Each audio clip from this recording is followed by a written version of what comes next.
Thank you for coming. We've got quite a full gallery there, which is very nice. Just for those who aren't familiar with the chamber, I'm Julie Talty. I'm the Deputy Mayor. And in the Mayor's absence, I'll be chairing the meeting today.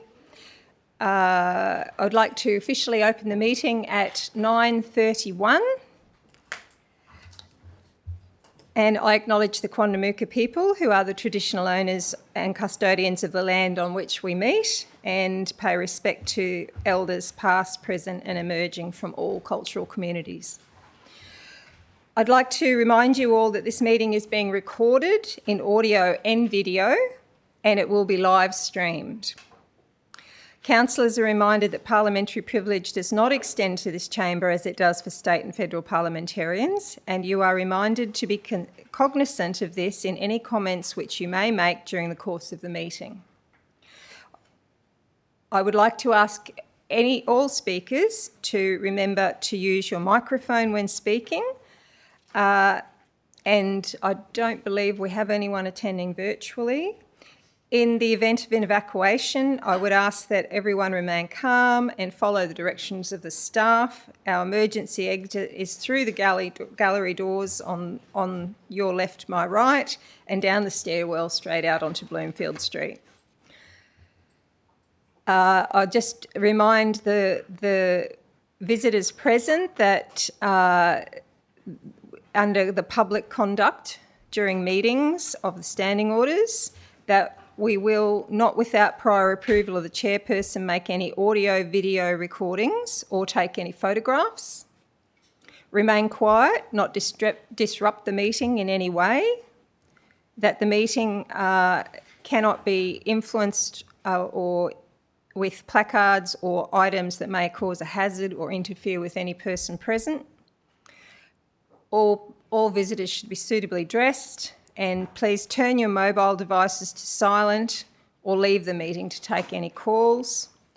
As chairperson, it is my responsibility to warn any member of the public present at a meeting who is not complying with any of these requirements and may, with or without such warning, require that person to leave the meeting and not return for such period as I decide. This period may include future meetings.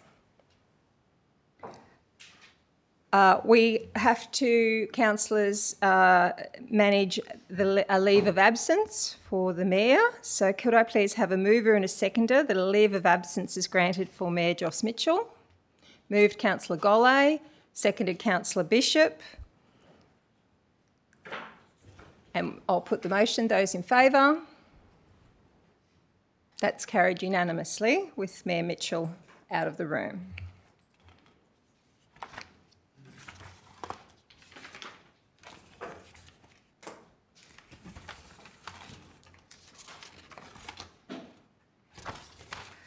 I would now like to invite Pastor Joss Damont, who's there somewhere, there he is, of the Salvation Army to lead council in our brief devotional segment. Welcome, Joss. Thank you. Thank you, and happy Ash Wednesday. If you didn't know that, don't feel bad about it. I would have known if I didn't come across it by accident. So I decided to speak to my AI system about it. And he told me that it starts 40 days before Easter,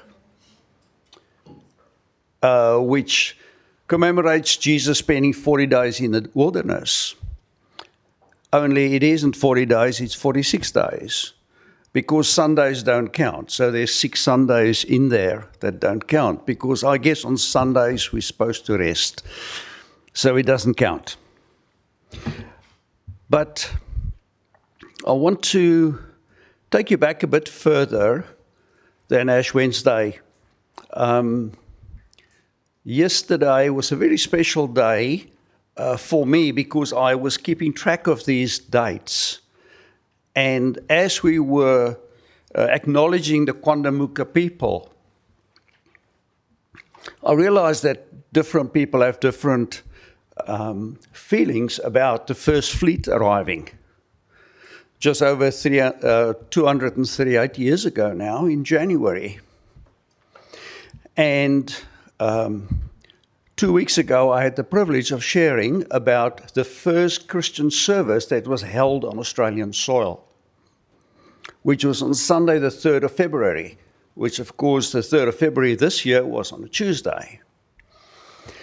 And actually, that was the date, in my view, that the gospel arrived on the soil of Australia, which is an amazing day for Christians.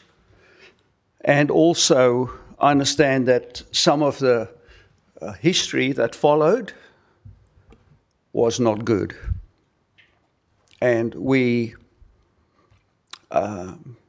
repent of that on behalf of those people that were involved. And that's the wonderful thing. It doesn't have to be me that did it. I grew up in South Africa through the apartheid years, and I can look back and see the damage that it has done, and also I can now look and see the damage that the opposite is doing. But this is not about South Africa. So on the 3rd of February, 238 years ago, there was the first church service. And 2 weeks later was the first Holy Communion celebrated, which was on the 17th, which was exactly yesterday, 238 years ago, which is really why it triggered me to talk about that. And I want to read for you 3 verses about that, and then I'll pray. So this is the first recording in the scripture, which is Matthew 26:26, easy to remember, where Jesus, the night before he was, the night he was betrayed and the day before he was crucified, he shared this. And this is with his disciples in the evening. And as they were eating, Jesus took bread, blessed it, and broke it, and gave it to the disciples and said, "Take, eat, this is my body." We don't understand exactly how that was his body, but clearly there's something happening in the spirit that he understood, even although he hadn't even died yet. And then in the next 2 verses, then he took the cup with, as the Bible says, the fruit of the vine, and gave thanks and gave it to them, saying, "Drink from it, all of you, for this is my blood of the new covenant, which is shed for many for the remission of sins." Let me pray for us. Lord, thank you for that amazing offering you did, for dying for humanity. And we have such a privilege, Lord, of looking at all the people around us, the Christians and the non-Christians. And every person we look at, we know that you died for them, whether they're Christian or not. And that offering of your blood, which is offered for the remission of sins, is available for everyone. Lord, we want to speak a blessing over our council this morning. We want to speak wisdom over our council this morning, as we know there's a full agenda waiting for them. That, Lord, by your Spirit, you would hover over this gathering and you would lead every conversation to a good outcome. We pray this in Jesus' name. Amen. Thank you.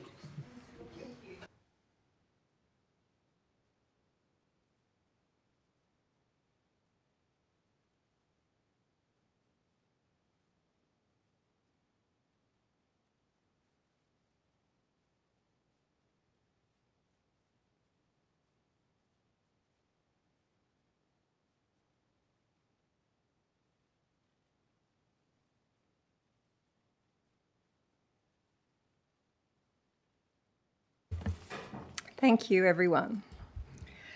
So today we've got some special visitors in the chamber who I would like to acknowledge. We've got Mr. Robert Cramp, OAM, and Auntie Merle Dipple, OAM. Thank you. So I'd like to take a moment to talk about both of these wonderful people who have been acknowledged in Redlands Coast and recognised through the Australia Day Honours List this year. Lieutenant Colonel Robert Cramp, retired, of Alexandra Hills, and Auntie Eileen Dipple, better known as Auntie Merle, of Wynnum, both received a Medal of the Order of Australia in the General Division. Robert Cramp received his OAM for service to the sport of shooting and to the community. He has been a member of Pacific Rifle Club since 2009 and was made a life member in 2014. He was club treasurer for about 5 years and has been a member of the Electronic Targets Committee since 2014. He has also been a member of the Queensland Rifle Association and its Electronic Targets Committee since 2012.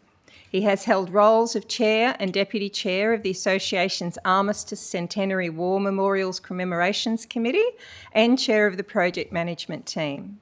Robert has also volunteered at Lourdes Hill College, Hawthorn and Shorncliffe Primary School, and Antuk Ministry in Queensland, and with the Electoral Commission of Queensland.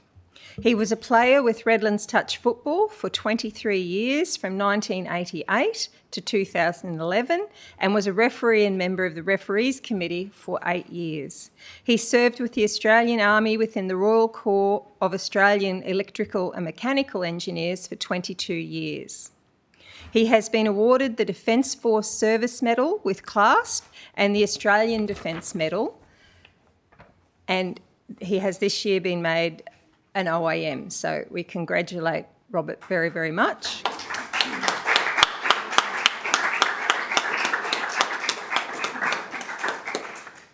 Now, Auntie Merle Dipple received her OAM for service to the Indigenous community of Queensland. She was a co-founding member and former board member of Minjarrabaa Mulgumpen Elders and Council Aboriginal Corporation. She was also a founding member of the Wynnum Aboriginal and Torres Strait Islanders Corporation, was a board member for 24 years and volunteers at the corporation's Georgina Hostel and Aged Care Facility. She is also a co-founder of Mariners Softball Club, where she is a life member. She was a committee member for almost 30 years, including as a former club president. These two individuals have made outstanding contributions to their chosen fields and join an aspiring and inspiring list of people who have been recognised in the Australia Day Honours List. On behalf of the Redland City Council, I would like to congratulate them both and thank them for the work they do to enrich our community. And I'd like to ask both Robert and Auntie Merle to come forward up the front here, if we could, please. And I believe we have a presentation and we'd like to get a photograph. Thank you. You're welcome.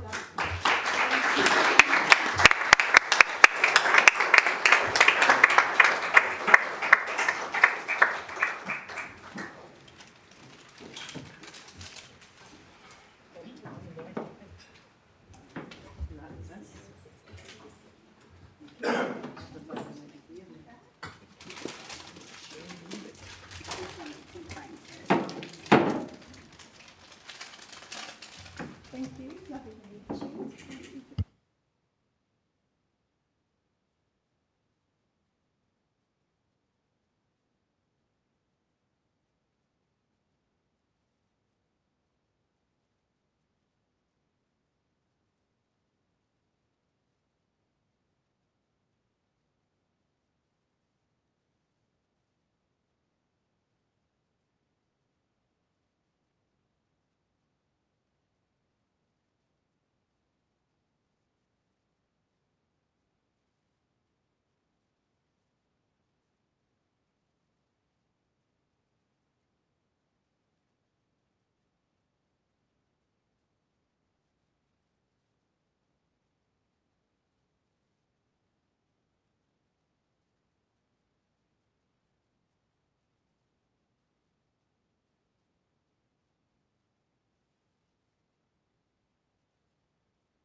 Okay, thank you, councillors.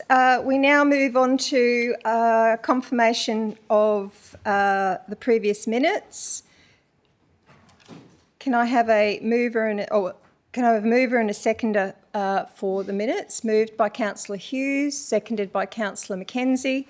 Are there any matters of correctness or anything you'd like to raise on the minutes? No, thank you, Deputy. Did you want to sum up about anything about the minutes, Councillor? No, the team are doing a tremendous job. Thank you. Thank you very much. With that, I put the vote. Those in favour? Are we all in the meeting? Thank you, councillors. That's carried unanimously. Thank you.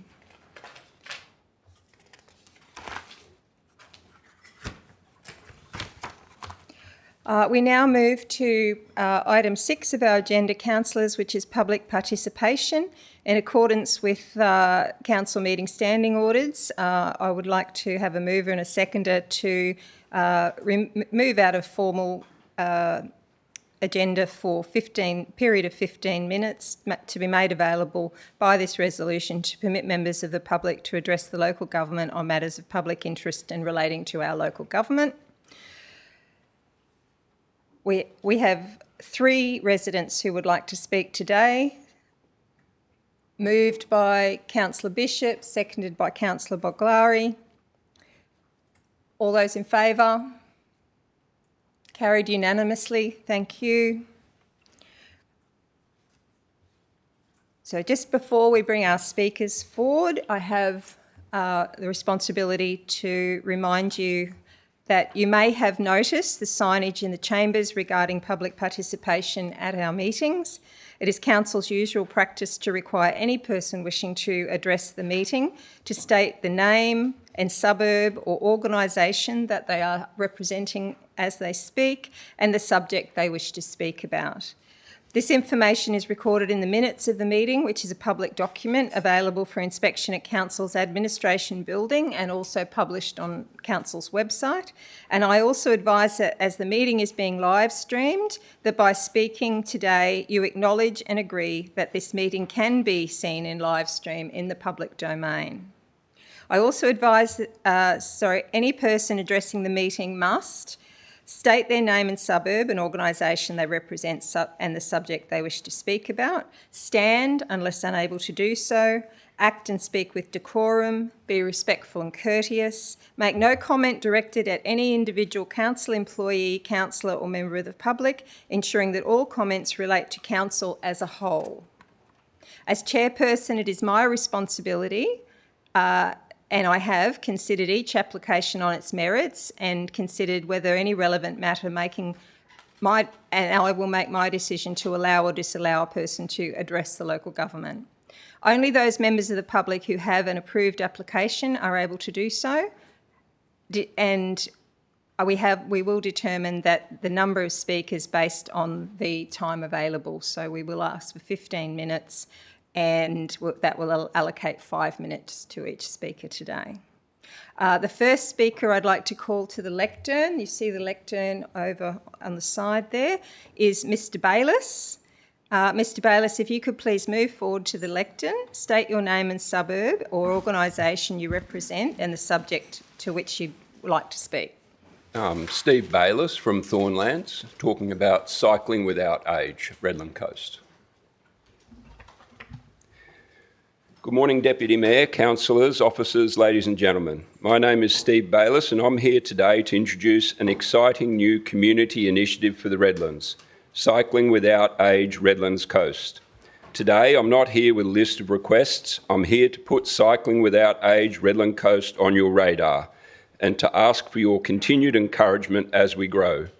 The concept is beautifully simple, providing free trishaw rides for the elderly and mobility impaired, reconnecting them with the outdoors and their community. Cycling Without Age is a global movement that was founded in Denmark in 2012 and has since grown to 3,500 locations across 51 countries. In Australia, there are 50 chapters, and I'm proud to say that the Redlands Coast is the latest. We use purpose-built electric trishaws. 2 passengers sit comfortably on a bench seat at the front, while a trained volunteer, known as a pilot, cycles behind them. We take them on a 20 to 25 minute gentle ride along our beautiful foreshores and shared pathways, restoring what the founder calls the right to wind in your hair. But I have quickly learned that this is much more than just a bike ride. It reduces social isolation and improves mental well-being. For many, this is their only opportunity to leave the four walls of their home or care facility. It reminds our older residents that they are valued and visible. It rekindles long dormant memories, often triggering stories that have been tucked away for years simply by seeing a familiar landmark or smelling the sea air. It builds deep intergenerational connection. These rides create a rare space where different generations can slow down, talk, and learn from one another, ensuring our seniors' wisdom isn't lost. And it benefits the volunteers too, offering purpose, exercise, building new friendships, and the profound reward of making a tangible difference. When we ride, we move at a little more than walking pace. Our passengers will be able to converse with walkers and feel part of the community. For someone who has been confined indoors, that simple sensory simulation can be transformative. The Trishaw may be the vehicle, but the heart of the charity is connection. Connection between people, connection with place, connection with dignity. Our very first special rides were to celebrate two birthdays, a 93-year-old and a 97-year-old. The 97-year-old was my mum. Watching her smile, laughing and enthusiastically blowing the clown horn as we rode along the waterfront is something I will never forget. She hasn't stopped talking about it and showing the photos to her friends since. It restored something simple but powerful, the feeling of being out in the world again. The community response so far has been overwhelming. We became an approved chapter in mid-January and have already secured our first Trishaw through a generous community donation. Our second Trishaw and permanent storage are on the way, again thanks to strong local support. As we grow, we're building a robust volunteer team, not just cyclists, but people who lead with empathy. Volunteers who genuinely enjoy listening, engaging and sharing stories with our passengers. We plan to commence regular community rides from mid-April. Right now we are focused on safety, training and preparation, connecting with aged care homes and disability groups, training and accrediting volunteers, building our website and social presence, applying for grants and setting up scheduling and governance systems. Our first rides will operate from Raby Bay Harbour through to Raby Bay Foreshore Park. As we expand, we hope to introduce rides at Capalaba Regional Park and potentially Ormiston, Birkdale, Point O'Halloran and Redland Bay, always with safety as our absolute priority. I'd like to sincerely thank Council for the support already shown. Some of that support has come directly from people in this room. The advice, encouragement and community connections offered so far have been invaluable. And respectfully, you may see a few grant applications coming your way in the near future. We are volunteer driven, we are community funded, and we are deeply passionate about this initiative. With your support, this can become something the entire region is proud of, a legacy of compassion, dignity and community spirit for the Redlands Coast. Thank you for your time today. Thank you very much, Mr. Bayliss. Next, I would like to invite Mr. Barkler to come forward to the lectern. Please state your name, suburb and the organisation you represent or the subject you wish to speak about. Thank you, everybody. Good morning, Chairperson, councillors and staff. Thank you for hearing me today regarding my e-petition requesting temporary suspension of parking infringement notices at the Redland Bay Marina. My name is Les Barkler from Macleay Island. Today I speak to you on behalf of the 165 petitioners, residents of Simbi, North Stradbroke Island and Coochie-Mudlow Island, many of whom are veterans, people with disabilities and serious health issues. They're everyday workers, they're shift workers and island visitors. For many reasons, these people are frankly stressed, anxious and angry over the lack of parking infrastructure, relentless and continuous parking fines, damage to vehicles at mainland and island parking precincts, and real safety concerns. I also speak for Redland Bay residents who have had enough of parking on their streets for days, across driveways, noise in their streets and more. After I started my e-petition, I received many comments and personal messages about the relentless parking fine issues, not just for Simbi residents, but also for North Stradbroke Island. My research has shown that Coochie-Mudlow residents are also receiving fines. So now I have an enthusiastic team of concerned residents helping me to address these concerns. And I have David and Simon here with me today. Ironically, Simon couldn't get here because he was parked in at the Redland Bay Marina, which will highlight the problems. Councillors, I've had disturbing feedback from both island and mainland residents around so many parking issues. Here are some examples: the lack of adequate parking infrastructure, fine debts of $2,000 and $4,000 because women are afraid to park in distant car parks at night and automatically expect a fine, unpayable spur debts, parking frustration from the disabled and veterans, safety issues around lighting and the lack of CCTV, inconsistent signage and transport planning, safety issues around potholes, security for the vulnerable and the plight of local Redland Bay residents. I've got a massive list. Some say there are potential liabilities issues here as well. I acknowledge the need for council to enforce strict parking regulations based on state legislation and local laws. I also acknowledge the additional 763 parking spaces provided in recent years, plans for the new multi-level car park and alternative parking subsidies introduced. I also acknowledge that some issues such as safety and CCTV improvements have not been addressed while awaiting decisions regarding the plans for the Redland Bay Marina precinct. But for island residents, we need a simple reality check here. You can't keep sucking blood out of a stone by fining them when clearly parking infrastructure is not adequate. The harsh reality is there are serious systematic parking infrastructure and fine enforcement issues that you as our elected representative and council officers need to understand and address. A precedent exists for Redland City Council: compassionate compliance suspension of fines during periods of disruption through temporary measures as approved in the 2020 COVID-19 Social and Economic Assistance Package modified parking arrangements. This demonstrates council capacity for responsive governance changes again in 2026. There is frustration from residents where there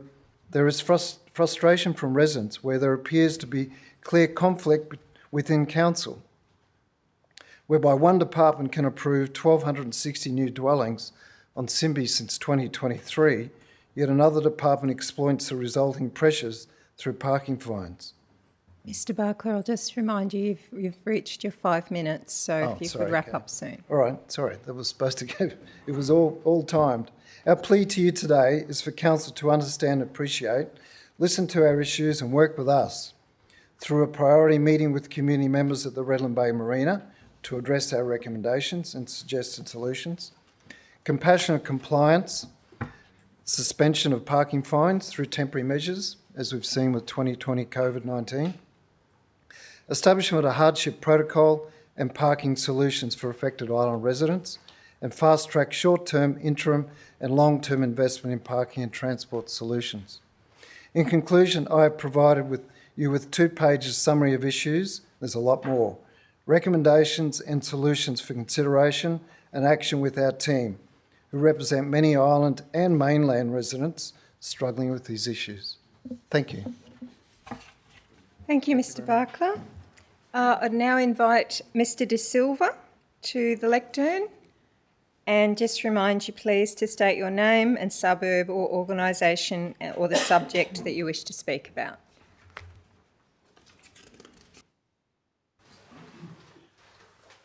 Good morning, everyone. My name is Fernando Silva.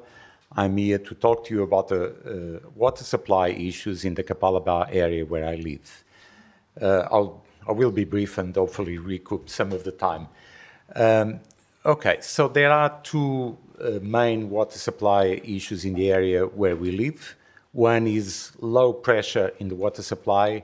The other one is completely cut off of the water supply every day, several times a day. We moved to that location at Sheldon end of Ney Road just over 4 years ago, and first thing we noticed was the low pressure. Then we noticed being in the shower and the water cutting off and say, okay, this is interesting. Initially, we didn't think much about it. Well, let's see what happens. And it persisted. So we contacted the council and received replies from the council indicating, the issue is within your property. No one else has these issues. Now, as a mechanical engineer, my technical mind told me, well, the cutoff of the water really cannot be within my property. The low pressure, perhaps. It's an older property. It's 1986, I believe it was built. So there could be some clogging of the supply pipes from the meter to the house, which is about 80 meters or so. So, okay, at least I'll try to embark on addressing the low water pressure, and I replaced at some significant cost all the infrastructure from the meter to the house to a larger diameter. It made no difference whatsoever.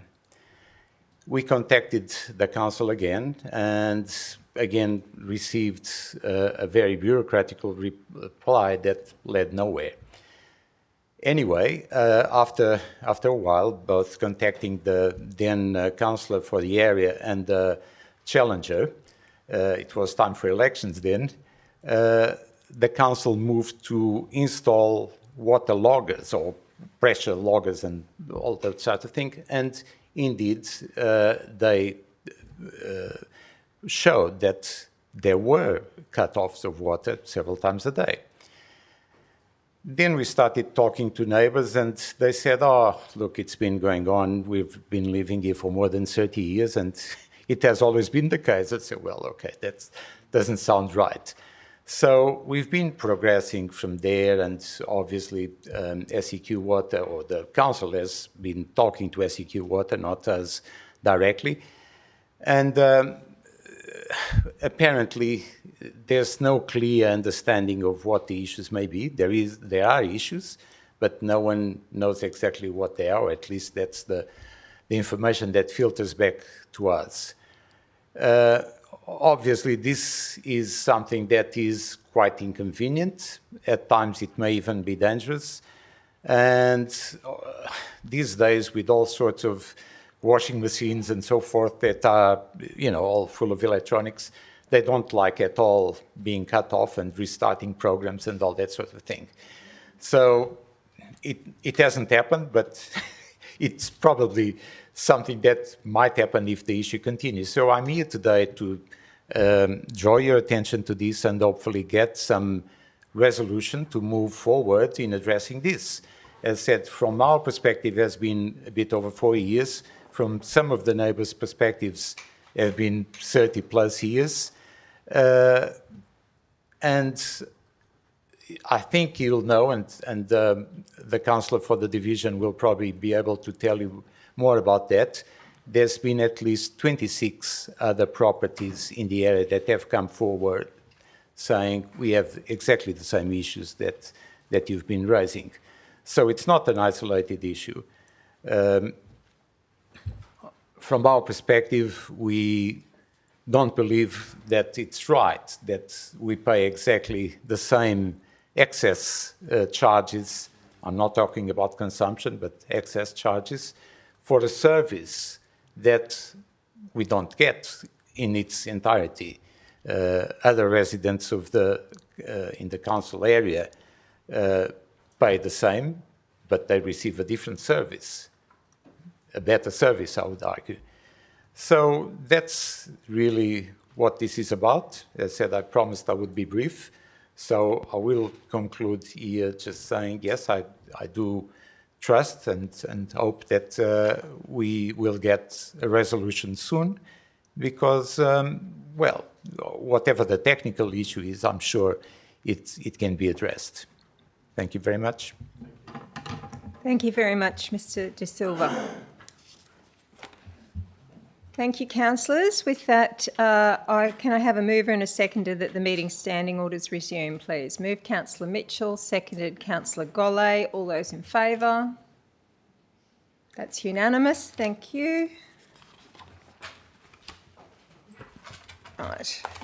We now move into item 7 on our agenda, which is the presentation of petitions. And understand we have 4 petitions to be presented today. Councillor Rendells, would you like to move the first petition at 7.1? Thank you, Deputy Mayor. This petition is from residents... Councillor, I'll just ask for a seconder before you commence. Seconded Councillor Golay. Thank you. Thank you, sorry. This petition from residents requesting council change the animal management regulations and law with regard to miniature goats. We request Redland City Council to allow miniature goats as pets on large residential properties from 1,000 square metres per pair. Miniature goats are a quarter the size of their larger bred cousins. The full-size goats stand smaller than the height of the average family dogs, and they make great family pets. Miniature goats are non-aggressive and pose no threat to people, the environment or wildlife. Miniature goats are less intrusive to the land and environment than chickens, other fowl and the family pet dog or cat. These animals are no different to maintain than the family dog, requiring fencing, foot trimming and vaccination, and their faeces has no odour.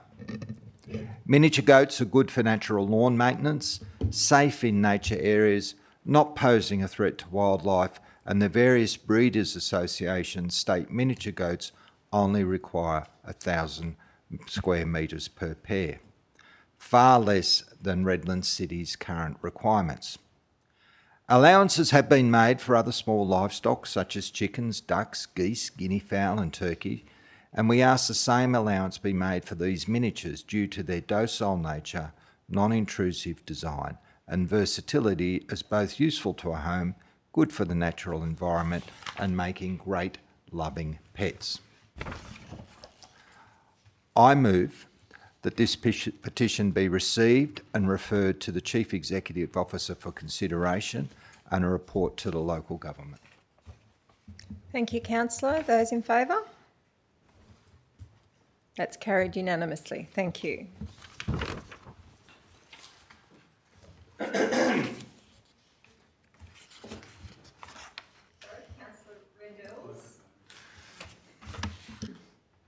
Moving to 7.2, we have another petitioner that will be moved by Councillor Rendells. And can I have a seconder, please?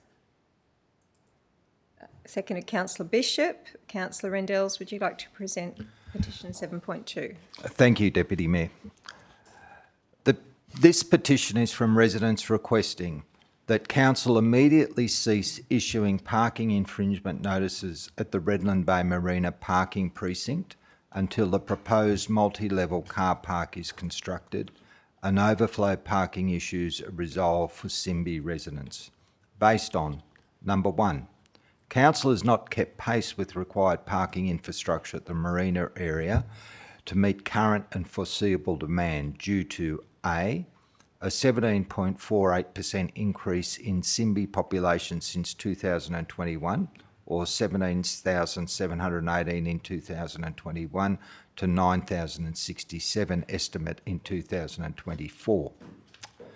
B, new Simbi dwelling approvals granted by Council in recent years, 400 in 2023 and 800 in 2025. C, marina parking overflows having a significant impact on surrounding Redland Bay residential streets and residents. Sources of that data was provided in the petition. 2, there appears to be a conflict of interest in Council with a serious lack of coordination between Council departments. It is unreasonable and inconsistent for one arm of council to provide approvals for hundreds of new dwellings annually on Simbi, therefore increasing mainland parking demand, whilst another arm of council undertakes parking infringement enforcement practices by issuing parking fines without the necessary infrastructure provided to support that growth. The disconnect in planning and enforcement places Simbi residents at a disadvantage and raises legitimate concerns about unfair and potentially discriminatory treatment of island residents with no adequate parking alternatives for essential transport needs. I move that this petition is of an operational nature and be received and referred to the Chief Executive Officer for consideration. Thank you, Councillor Rendells. Councillors, those in favour? That's carried unanimously. Thank you. Moving to 7.3, Councillor Lance Hewlett will be presenting a petition. Before I do that, can I have a seconder, please? Sorry? 7.3? Oh, okay, my notes are back to front. Sorry, Councillor. 7.3, Councillor Bishop. Could I have a seconder? Good. Councillor Golay. Go ahead, Councillor Bishop. Thank you. Thank you, Deputy Mayor. This is a petition from residents requesting council establish a dog park in Bing Road, Birkdale. The petitioner states, I live nearby and there are many dog owners and residents in this area who walk their dogs, but there is currently no dog park within walking distance. So I would like to move the motion that the petition is of an operational nature and be received and referred to the Chief Executive Officer for consideration. Thank you, Councillor Bishop. Those in favour? That's carried unanimously. Thank you. Now, returning to Councillor Hewlett, if I can have a seconder first, seconded by Councillor Rendells. Go ahead, Councillor Hewlett. Thank you, Deputy Mayor. Excuse me. Excuse me. I have a petition from residents requesting council introduce FPOS payment options for printing and photocopy stations at Redland City Library, council libraries, facilities for all local residents in line with Brisbane City Council. I will move this petition. It's of operational matter and be received and referred to the Chief Executive Officer for consideration. Thank you, Councillor Hewlett. Councillors, those in favour? That's carried unanimously. Thank you. And just before we move on, I understand Councillor Rendells has a presentation he would like to make on your trip to the sewerage treatment conference. Yes, sorry.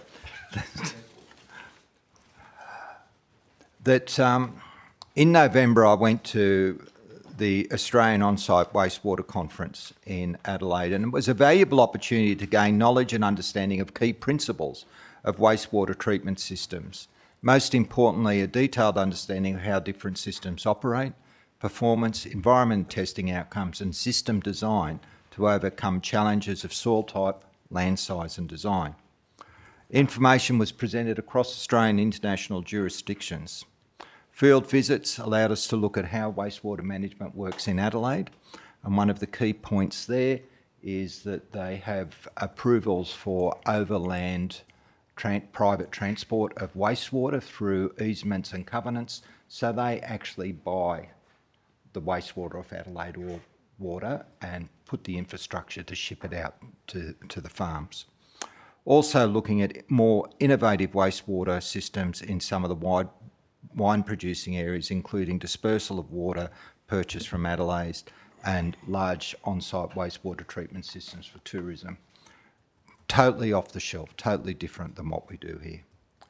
There was an opportunity for discussion with Australian and international experts around the particular needs of on-site wastewater treatment on Simbi, particularly given our smaller lot sizes, soil types, proximity to the Ramsar area, and many areas being drainage constrained.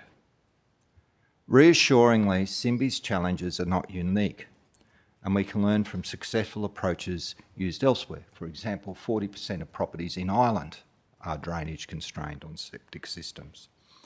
The conference also identified the need for a systematic approach to on-site wastewater testing and reporting.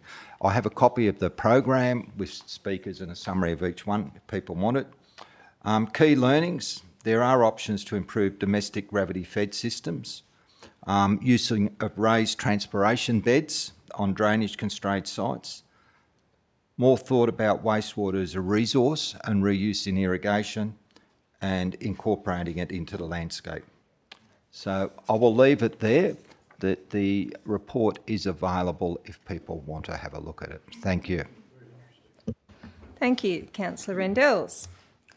I believe we have next a motion to alter the order of business. Oh, this one? Sorry. Before we move into that, I'd just like to make a note. We have a new staff member joining us on his very first day today. And that's a bit of a baptism of fire coming in on the first day of a general meeting.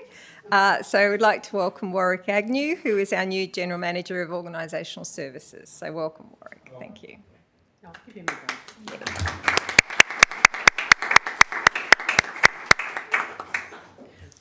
Oh, I would say that's just for turning up, but that wouldn't be appropriate. Okay, now, moving on to Councillor Jason Coley, I believe, has a proposal to alter the order of business. Jason, if you would just like to explain your motion, and then I'll ask for a seconder. Yeah, thank you, Chair. I would like to move that item 17.1, notice of motion regarding customer experience policy for residents affected by persistent water supply issues, be brought forward and discussed as the next item of business while we have impacted residents who participated in public participation in the chamber.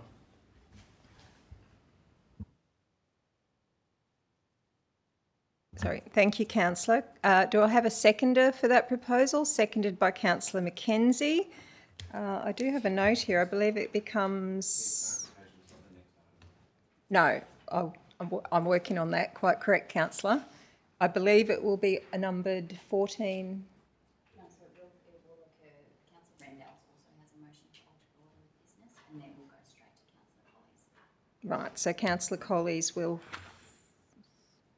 be a 14 point. Councillor Coley's will be straight after Councillor Rendell's motion just now, and then Councillor Rendell's will be at 14.4. Okay, so apparently it is the next thing we're covering. Okay, I have a seconder in Councillor Mackenzie. Do you need any discussion about this, councillors?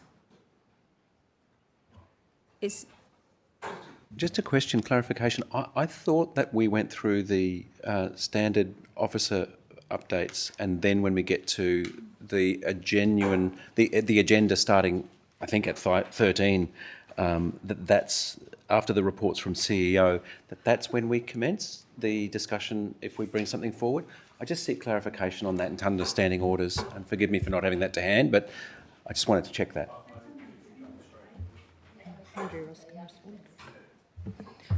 Andrew, could you just please clarify at what point in the agenda we will discuss this should the proposal to move the order of business be approved?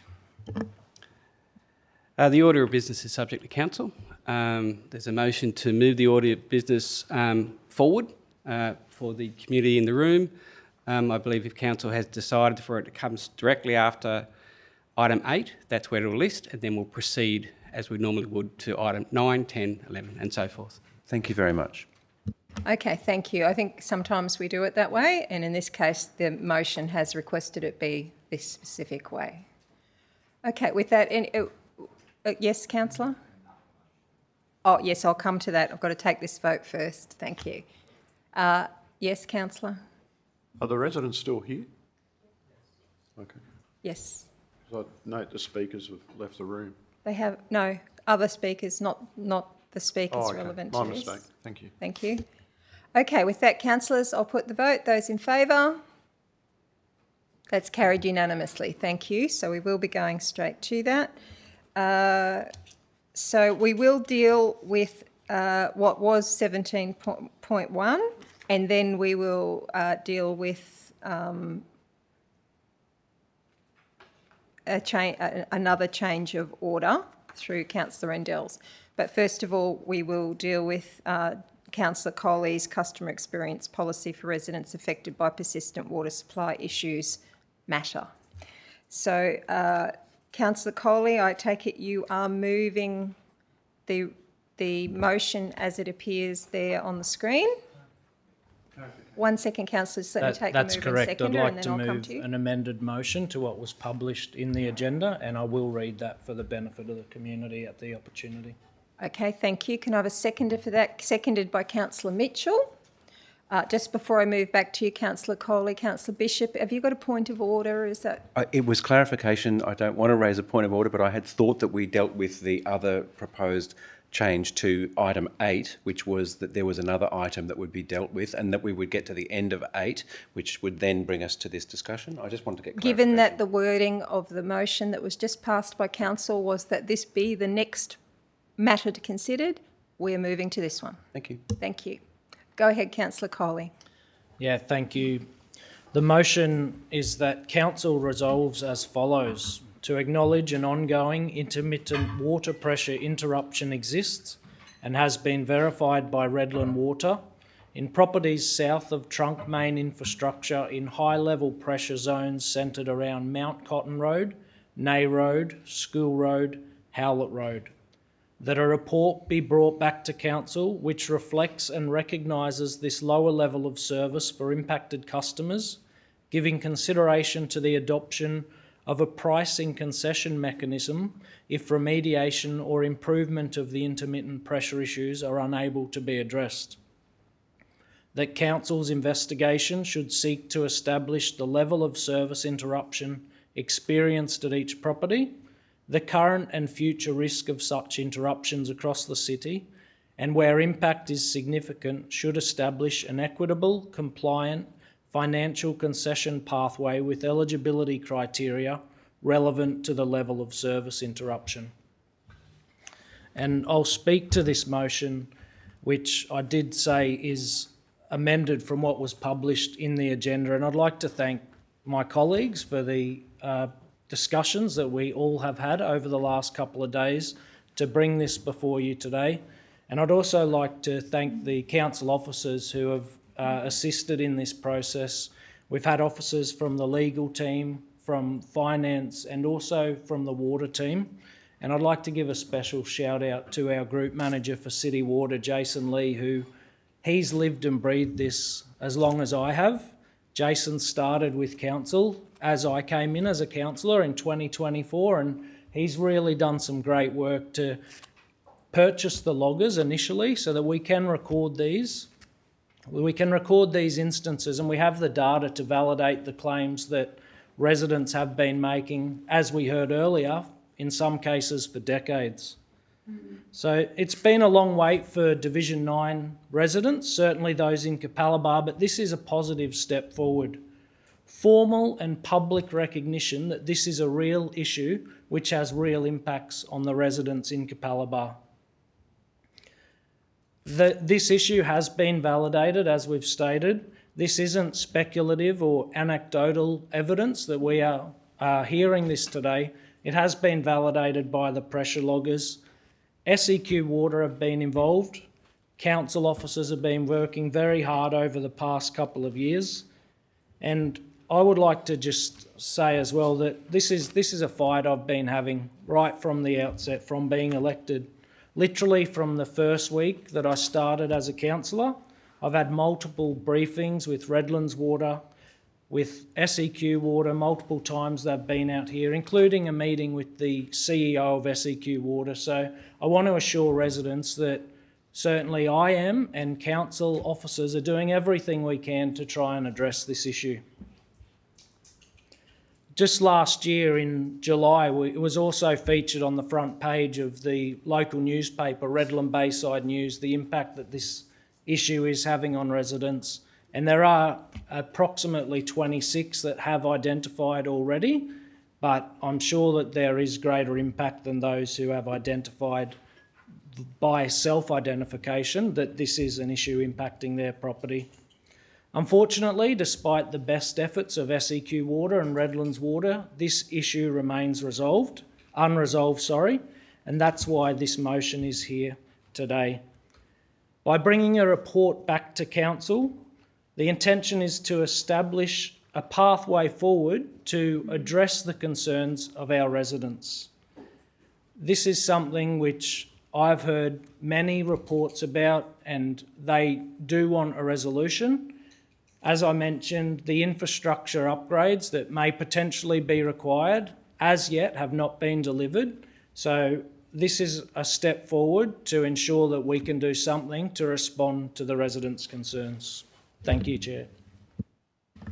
Thank you, Councillor Coley. Do I have a speaker against? Councillor Hewlett.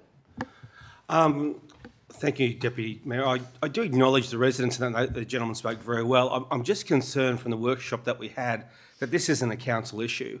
I believe the fault of this lies with SEQ Water, and I think council having to strum up any concessions to remediate the issues that these people are having isn't council's issue. From what I'm told, it involves reservoirs and all that sort of thing, which is not council, although we are the retailers. This is really an SEQ Water issue, and I don't think ratepayers should wear the burden of it. I acknowledge there is definitely an issue, and as I sent an email yesterday, is a concession really going to offset the inconvenience that these people are suffering? Because if they're in the shower and the shower goes off, they go, well, I've got a $10 discount off my access fee, so I'm going to put up with this. It doesn't relate to me. So I agree with this resolution, but I do not agree with point 2. I think this should be an SEQ Water issue and not a Redland City Council or a ratepayer issue. Thank you. Thank you, Councillor. Do I have another speaker for?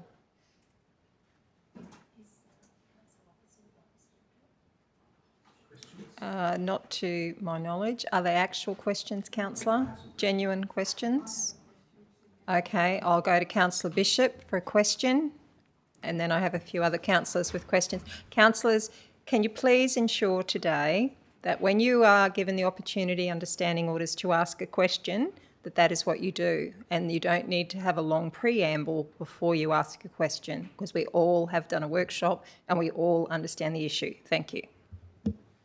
Thank you. My question is to officers. I appreciate the councillor seeking to do this on behalf of his residents and the good work that's taken place to do that. What I would like to clarify with officers is how we can, with a report that comes back to us, mitigate any unlooked for consequences that might result in this issue raising other concerns around specifically point 2, which reflects and recognises this lower level of service for impacted customers. That's one issue. I think level of service needs to be an understanding, and I want to make sure that our officers are clear on what that expectation will be coming back, because there may be other issues that this highlights, and I want to make sure that the policy gets that correct. And the second thing, if I may, in relation to what's proposed in point 3, that Council's investigation should establish a level of service interruption experienced at each property. That too potentially opens up a whole new suite of investigations for properties where residents suggest that this needs to be investigated, or something similar needs to be investigated around water level service standards. I want to make sure that we get clarity from officers that they're comfortable with this current wording. If not, with respect to Councillor Coley, in pursuit of a solution, I would like to find some words that might be more nuanced in the feedback. Thank you, Councillor. I'll ask General Manager Isles to respond. You can, please. Excuse me. Thank you, Deputy Mayor, and through you to the Councillor. Look, officers are comfortable that there's sufficient clarity in the wording here for us to progress, where in this instance we have a geographic boundary which defines the investigation which has been put to us, so we don't believe there's additional opportunities, if that's what you're perhaps concerned about, to creep out beyond that to other issues around the rest of the city. We're comfortable that the issue is known and the pressure loggers that the councillor referred to being deployed. We understand the issue of intermittent pressure drops, and that we can quantify that that is the level of service that the councillor is seeking to resolve, in essence, to remedy it, that there is no intermittent pressure drops, and that is the level of service that's being resolved. So we're quite comfortable that we understand what this needs to be scoped in the report. Thank you. A further question, if I may, and appreciating that this is bounded by these particular words into this geographic location, but is there potentially a precedent in terms of expectation that this being established here might get applied in other areas where councillors would want to prosecute a similar outcome? And if that were to be the case, are you clear that the information that would come back to us would give us bounded parameters for what is intended here in terms of remuneration or... Thank you, Councillor. It's probably a bit hard for me to answer whether you think that would create expectations amongst your peers for similar policies. That's probably a question for yourselves to answer. But for us, we're quite confident this is a very unusual situation within the water supply network of our city where we have retail lines that come off a bulk water line. It doesn't exist and in other parts of the city. We also have terrain and topography because it's a really complex issue to do with both bulk water line and then height above ground there and the proximity to the reservoir. So at this stage, we're quite comfortable there aren't other parts of our city that have this exact same situation that would expose us to needing to replicate this elsewhere. Great. And my last question is relating to the SEQ water, which seems to be the main that we don't have a great deal of oversight or control over. Is there any further advocacy that we can have either through officers or through the Office of Mayor or councillors to encourage collaboration to resolve this issue from a technical perspective with SEQ water? Happy to ask the officer to answer that, but I would suggest that the information and the data we get back from the loggers through this motion would then give us the impetus to know how significant the problem is and therefore how much lobbying of the SEQ water we need to do. But Officer, if you want to add to that. Thank you, Deputy Mayor, and back to the councillor. We have a very productive relationship with SEQ Water. As the councillor referenced, the CEO has met with himself and I think some of the residents as well. He's certainly been out to see the Mayor, the CEO and myself on numerous occasions. And at an officer level, we work almost monthly with their officers at the network level to try to resolve this issue. It is, again, as I said, a really complex situation, and we wouldn't be building our network this way if we're building it in 2026. It's an old legacy piece built in the early 80s when we didn't have the population that we have in that part of the city, which is kind of the complexity of what we're dealing with now. Thank you, and thanks to the residents for clear communication and putting forward their case. Thanks. Thank you, Councillor Bishop. I think I had Councillor Hughes next and then Councillor Mitchell, then Councillor Golay. Now, questions, councillors. Question? Thank you. I'm not really comfortable with the scope of the streets that you've mentioned. I don't know the area that well. How many residents are we speaking about, please?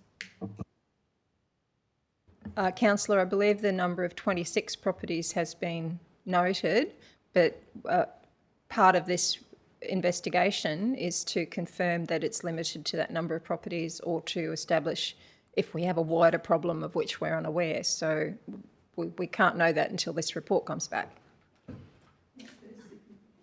Thank you.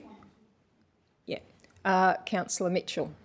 I think my question's been answered. Thanks, Deputy Mayor. It was around the that partnership that exists with SEQ Water, and was there anything else that elected members or officers can do? So thank you for that response before. Comfortable with that. Thank you. Councillor Golay.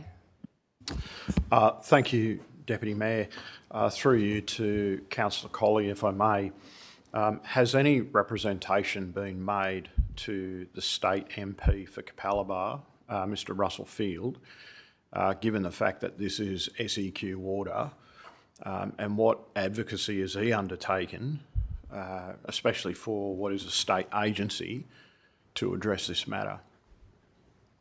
Councillor, we'll limit questions across the floor to other councillors because you do have opportunity to ask those questions outside of the chamber, but I'm sure that Councillor Colley could possibly comment on that with his wrap-up. Would that be all right?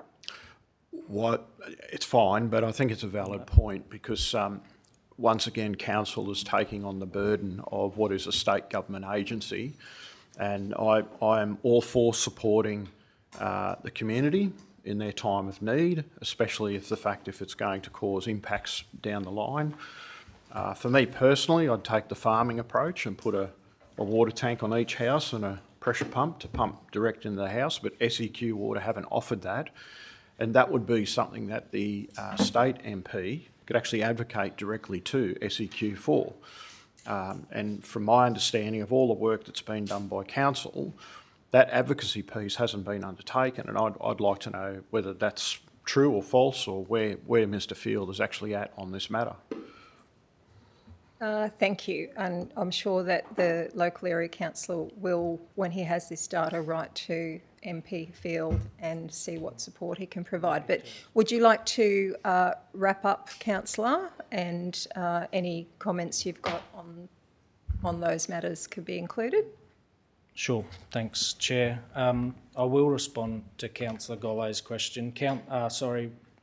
Russell Field, MP for Capalaba, and I were at the Capalaba water treatment plant with representatives from SEQ Water, and we did discuss this matter there.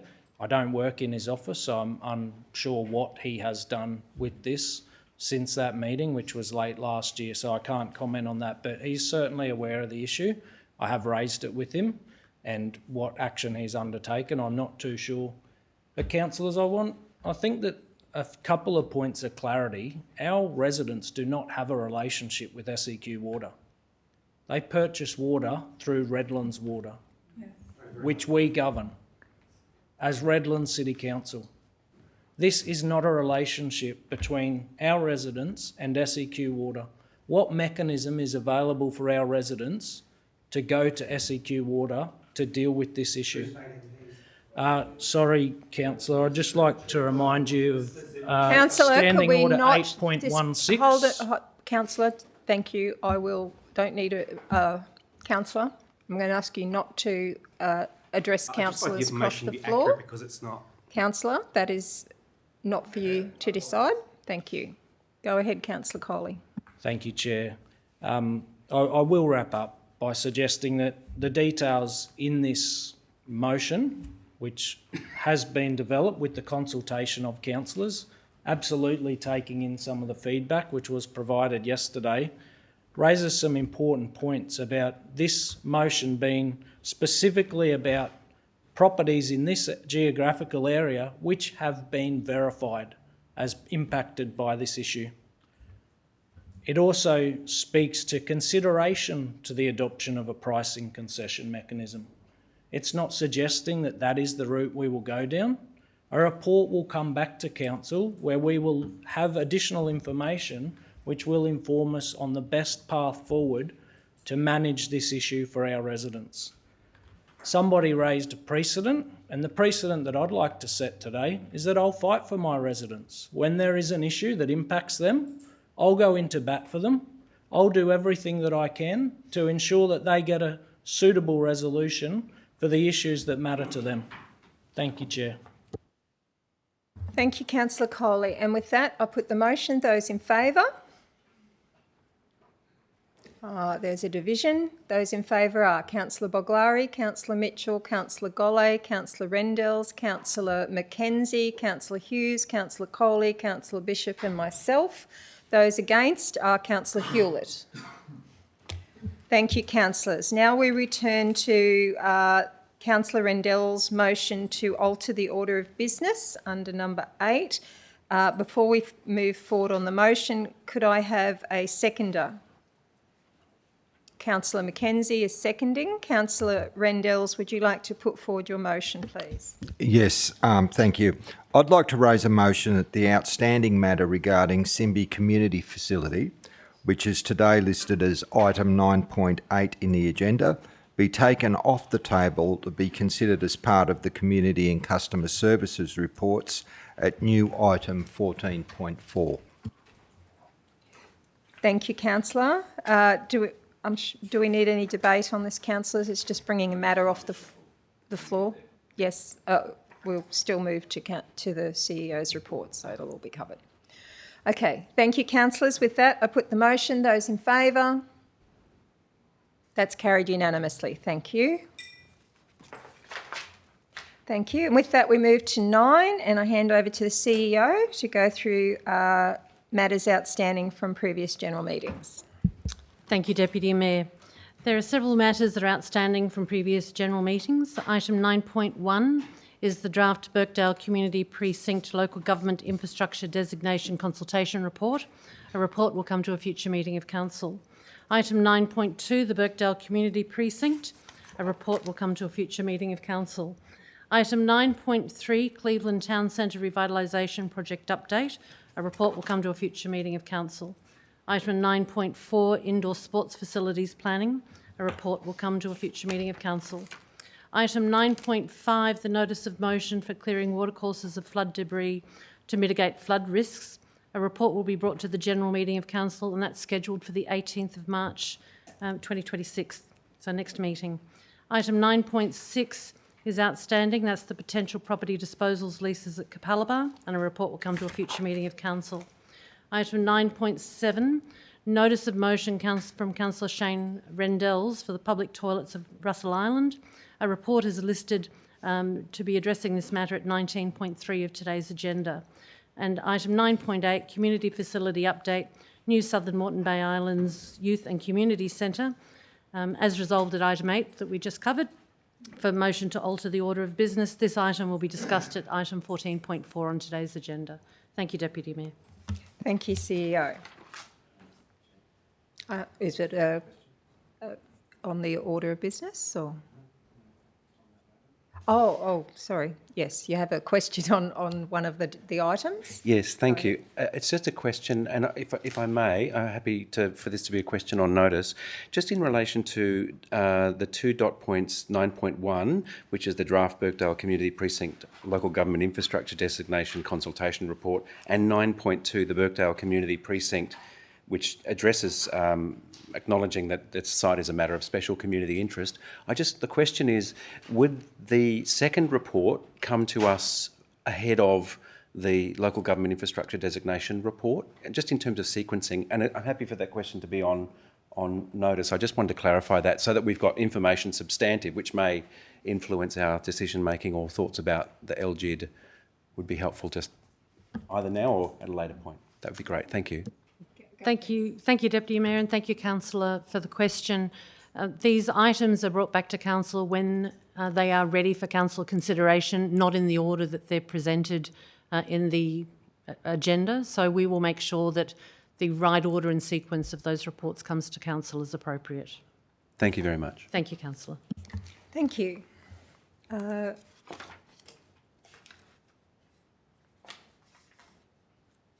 So.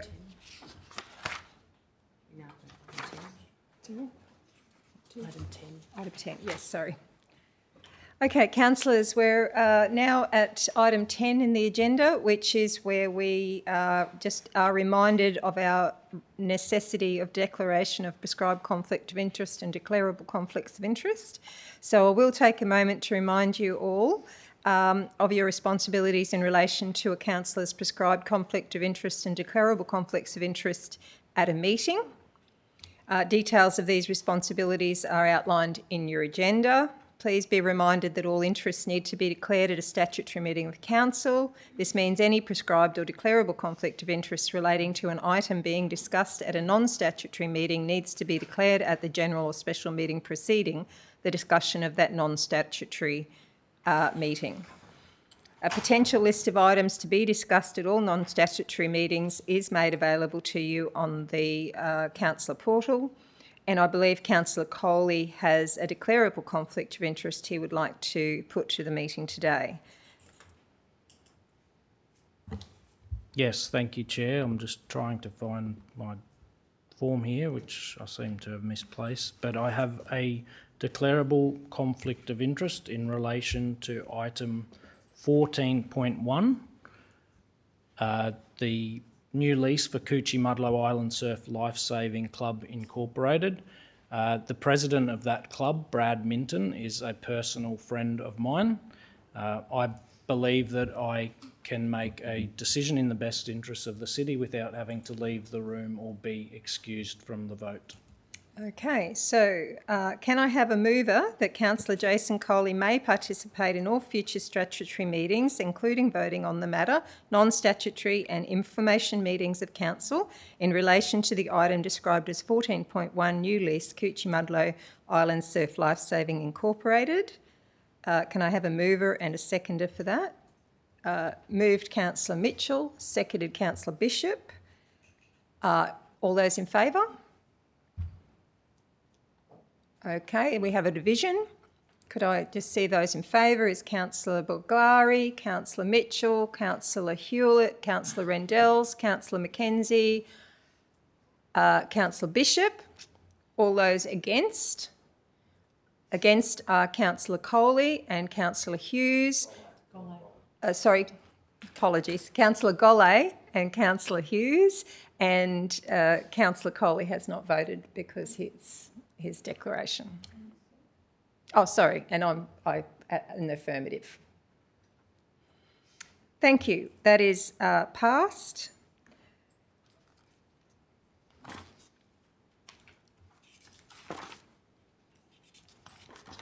Moving on now, councillors, we jump forward to the items listed in the agenda under 13, which is the monthly financial report. Can I have a mover and a seconder for the item 13.1 January 26 monthly financial report? Moved Councillor Coley, seconded Councillor Boglari. Sorry, done it again. Councillor Golay and seconded Councillor Boglari. Would you like to speak to the motion, councillor? No, thank you, Deputy Mayor. I think the report is pretty upfront and to the point. If there's any comments that could be made by officers that made any edits or authored the report, that would be great. Thank you. And with that, I will ask Officer Melanie Ryman if she would like to give a précis of the report. Thank you, Chair. Officers and community, thanks for the opportunity to speak to the report today. I'm just going to outline some of the key items of note, but happy to take any questions as I go through or at the end at your discretion. So the operating result that you'll see in the report for the month of January is a $49.5 million surplus, which is $6.4 million favourable compared to the revised budget. At this point in time, though, it's actually impacted by the cadence of transactions that occur through the year, and the variance is predominantly a result of additional revenue that we're seeing. So the forecast, it's worth noting that the forecast result for the end of year is still an $8.2 million deficit, which was presented as part of the Budget Review 1. This will again be reviewed at Budget Review 2, which will be presented, is expected to be presented to Council in May.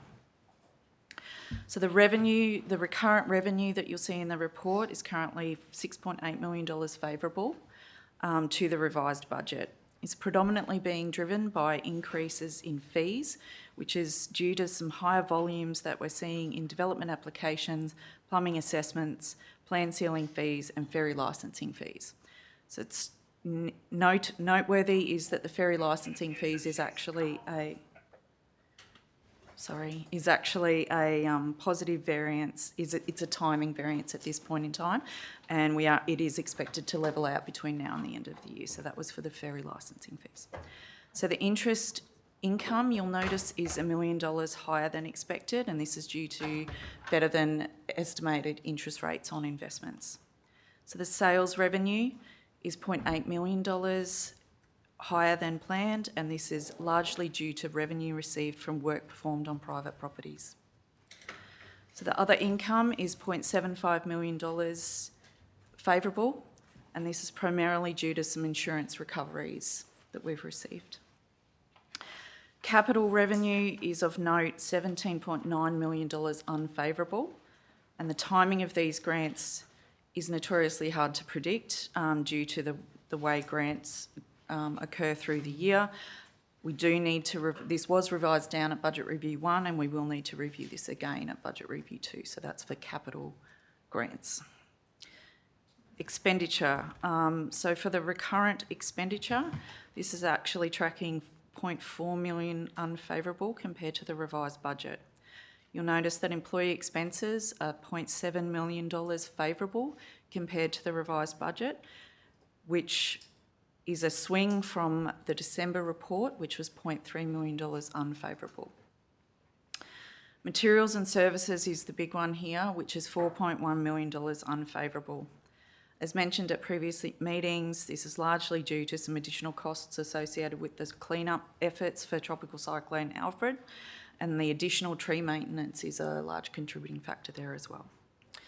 The office administration costs line does look anomalous, and this line is where significant savings are being injected into the materials and services budget. The total materials and service line, so that office administration line is where the materials and services savings for all categories of material services is lodged. So it is worth looking at the total materials and services line to have a look at that. We do acknowledge that looks anomalous and it will be reviewed at Budget Review 2. Depreciation expense, whilst it is reflecting as a favourable variance of 2.7 million, this is down from 3 million favourable in December, and this variance is temporary as depreciation expense is expected to reach the full year forecast as work in progress completes. Capital expenditure is currently $6.2 million behind the revised year-to-date budget, noting that the phasing of this spend was reviewed at Budget Review 1 and will need to again be reviewed at Budget Review 2. Just some statistics on some of the carryover projects. So the 2024-25 carryover projects are currently tracking at around 47% complete, and the 25-26 projects are currently tracking at approximately 32% complete. Cash, the variance you'll see there is impacted by lower than budgeted receipts and higher than budgeted payments to suppliers, noting that the cash balance of $223 million is very similar to the balance that you will have been presented in December. Other current assets, this category primarily comprises of prepaid expenses, where council has paid upfront for services that will be consumed over a longer period of time. The January year-to-date actuals are higher than budget due to the timing of insurance and technology-related payments. The right-of-use assets. Right-of-use assets primarily consists of leases, which reflects our contractual right to use a physical asset. This right to use the asset is valued at the present value of the future lease payments and depreciated over the lease period. There is a significant shift from the original budget to the revised budget, which is due to a renewed land lease at the Cleveland Wastewater Treatment Plant, which was reassessed after the original budget was estimated, and that lease was renewed for a 50-year period. So that was reassessed and revalued and revised from the original budget to Budget Review 1. Aged debtors, you'll notice that the overdue rates debts at the end of January is 4.2% compared to 4.5% at the end of January last year. With the rates billing for Q3 being due yesterday, outstanding debts have actually reduced by 2.3 million from the prior month. Whilst the introduction of an external debt collection agency in 2025 has improved the collection process, overdue rates debts are being impacted by an increase in requests for payment arrangements and financial hardship applications due to general cost of living pressures, and as the debts age, interest charges increase the value of the debts. Financial sustainability ratios are all tracking on target, except for the asset sustainability ratio, which fluctuates throughout the year depending on the timing of capital expenditure, which is currently, as just mentioned, tracking well below budget. On renewal, so this is calculated for renewals and as opposed to expenditure on new or expanded works. So as a reminder, this ratio indicates whether council is renewing or replacing its assets at the same rate that existing assets are wearing out. And it is a ratio that council continually monitors and uses as benchmarks for capital investment strategies. So that is a summary of some of the key points in the report, but I'm very happy to take any questions through you, Chair. Thank you very much. Councillors, we've had a substantial explanation. I'll just ask first, are there any speakers against? Are there questions? And I won't remind you again, but questions, not a preamble, please. Starting with Councillor Bishop. Thank you, and thank you very much for the update. which was a preamble, forgive me, retracted, but meant. My question is just in relation to the $20 million budget revision that we did, which is reflected in the report and under the graphic. Can we just give a reminder, because it's unusual that we do that in the course of a year, can we just give a brief reminder as to what the background for that was, just so that we can have clarity after that update you've just given us? Thank you. Just to clarify, did you mean why we do a budget review 1 estimate? No, just the scale of that revision of the $20 million, just the background to that, the context. In what line? In the CapEx budget review, when we have effectively changed that graphic image where we were projecting our capital delivery, it's on page 36. Yep. And that so graphic, 6 of 14 of the monthly financial report. 6 capital of 14, expenditure correct. graph. Yes, Yep, correct. No worries. And just the change in that graphic image Yep. and the background to that information, that would be helpful. Thank you. Yeah, so as I think has been mentioned by Councillor Buglari at previous meetings, Finance is undertaking some work on reviewing how the reports are presented and making sure that information is really understandable and clear for the public. So the change from lines to bars in this particular chart, we felt better reflected, was easier to read and better reflected the actual results that you were seeing on the page. So that is the explanation for slightly changing that graph. Obviously open to feedback if you think that could be done a different way, so very happy to take that on board. The change in the phasing from Budget Review 1, that is a result of officers reviewing where projects were tracking at in terms of their what had been commenced, what was delayed, where they felt projects were going to have to be pushed out to the latter parts of the year. We are seeing an increasing trend in actuals month by month. Whether or not it's unlikely we will get to the $152 million plan due to the delays in accessing supply materials, weather delays, etc. So that will be reviewed again at Budget Review 2 and rephased again to reflect where we think that's going to land towards the end of the year. Thank you very much. Thank you. And next question, Councillor Coley. Thank you, Chair. And a question to the Chief Financial Officer, acting through the Chair. You mentioned that the office administration cost line appear anomalous on the statement of comprehensive income and that will be reviewed at the next budget review. When is that scheduled to take place? So the Budget Review 2 will commence, work will commence towards the end of March and it is estimated to be presented to the May Council meeting. Okay, so for the March and April monthly reports, the same anomaly will present in those reports? Correct. Thank you. Thank you. I believe Councillor Hughes has a question. Thank you, Acting CFO. I really appreciate, as we all do, the précis and the comprehensive update. Thank you. Going to right of use, I had flagged that land that you have just mentioned about that 50-year lease. Correct. To the state government. That's close to 10 million, 9.5, close to $10 million a year for the next 15 years to the state government. That's money we're paying.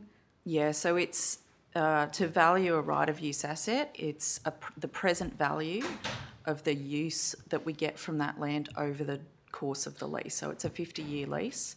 So there's the present value calculation that occurs as part of valuing that asset up front, and it obviously gets revalued each year in terms of how much we've used of that lease cycle, and that's reflected through a depreciation line through the monthly financials as how we consume that and essentially the cost of the lease each year. So the original budget was 1.5, then revised we went to 9.4, and in actual fact today as we sit here, $9.559 million. Yeah, so the shift from That's original enormous. Yeah, so the shift was the recognition of, so the lease on the land at the Cleveland wastewater treatment plant was at its end. So it was a low value at that point in time when the budget was set. And then when the lease was renewed, it became a 50-year lease. So the value increased from 0 years to 50 years. And as such, the resulting value on the land, the right to use that land increased at that time by about $8 million. Couldn't we have bought the land? I think we can take that offline. Thank you, Councillor. Thank you. Councillor Mackenzie. Thank you, Acting Mayor. I actually have 3 questions with your indulgence through you to our Acting CFO. Just in the executive summary, the closing cash and cash equivalents is down almost $34 million, but there was no notes in the executive summary on why. Can I have an explanation on that, please? I did sort of mention briefly in the report. I can include that in the executive summary going forward if you would like. That's not a problem at all. So I take that on notice. Thank you. The variance in the cash, there was very little change in cash balance from December to January, being around that $23 million mark.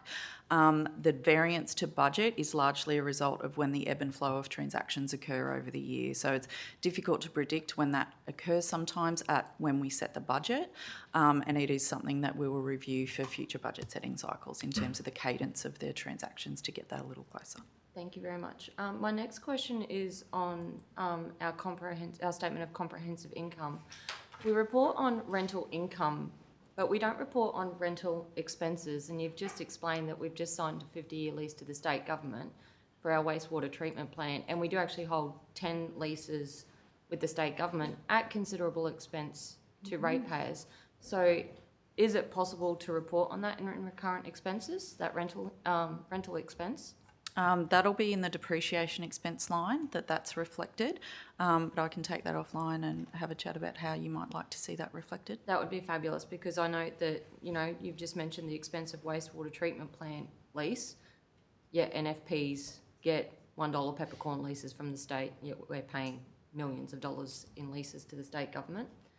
And the other one was on materials and services. We spend almost a quarter of our recurrent expenses on contractors, consultants, and other outsourcing. So I'd just like to understand what analysis is being done within the organisation to ensure that this is better value than expanding our own capabilities in-house. I believe that's an activity that the procurement team undertake on a continual basis, is making sure that we're getting the best value for money as part of our contracts and engaging our contractors. Did you want to add anything? No? Through you, Chair. Thank you, Councillor Mackenzie. As our Acting CFO has mentioned, that is a focus for the senior management teams, is that value for money in delivery, and whether that's through contemporary strategic procurement activities or looking at should that work be delivered by internal crews or internal officers. So as we are setting the budget every year, going through the activities and services that we're delivering, that is an ongoing assessment. Thank you. Thank you, Councillor Mackenzie. Now I had some questions on this side of the room. Councillor Rendals. Thank you. I've got a few questions. If I can draw your reference to page 34 of the report under Statement of Comprehensive Income, that Councillor Mackenzie has referred to employees, the consultants and contractors. There's been a marginal reduction in the cost of those, but what we're seeing is a 3.6% increase in recurrent expenditures for materials and services. Is that because we're doing more stuff, or is it just the cost of stuff we're doing going up, the consumables we use in our projects? Thanks for the question, and through you, Chair. The original budget for materials and services was $194.8 million, and that was actually increased at Budget Review 1 to $202.5 million, reflecting that there was forecast additional expenses that were going to occur in that particular category of expense. In relation to whether we're doing more, there are more costs associated with those cleanups. The tree contractors, the cleanups associated with Tropical Cyclone Alfred. So the revised budget, whilst it is tracking close, so actuals year to date are tracking for contractors, $19,000 difference. You'll notice that the uptick was from 59.4 to 68.4, so there is an increase expected in that particular line spend. So yes, I believe we are doing more. I don't know whether the General Manager of Infrastructure and Operations needs to clarify anything of that, or I've covered that. Thank you, Councillor, through the question. I mean, we continue to deliver all of the services that we've been working through, as the CFO has mentioned. Obviously, we still work our way through aspects of the cyclone cleanup, notably tree clearing, but we continue to rationalise a lot of our services, and sort of picking up on Councillor Mackenzie's question as well, our largest contracts that we're paying fundamentally is to JJ Richards to collect our rubbish. So whilst they appear as really large line items and you might think that we're outsourcing a lot of things, most of that line cost is for a single contractor.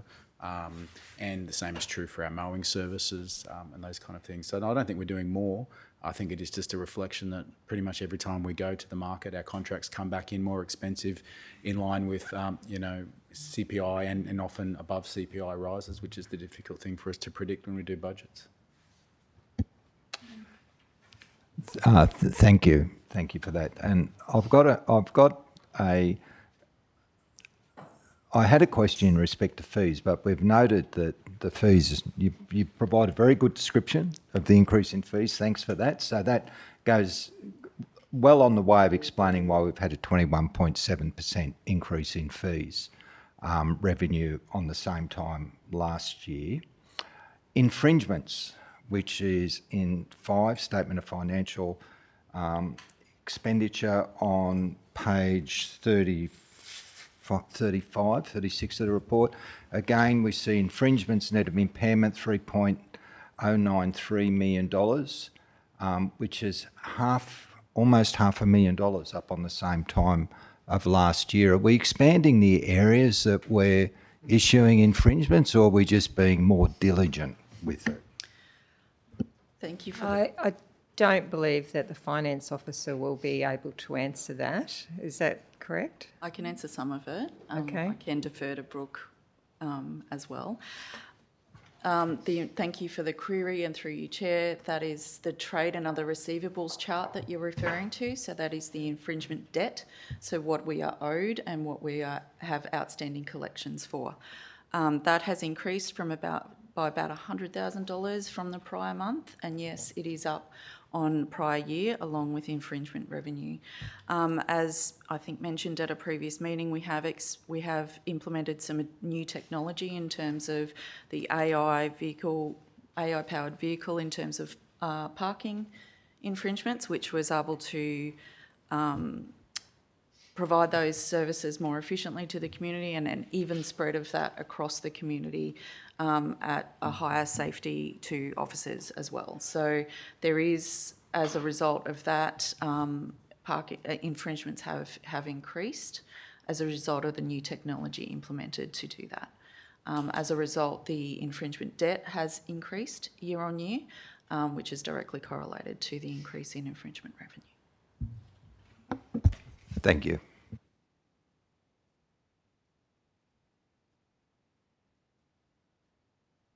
Thank you. And I believe I had another question. No? No more questions? Okay. With that, would you like to sum up, Councillor Golley? Enough's been said. Thanks, Deputy Mayor. Thank you. Thank you. With that, I put the motion. Those in favour?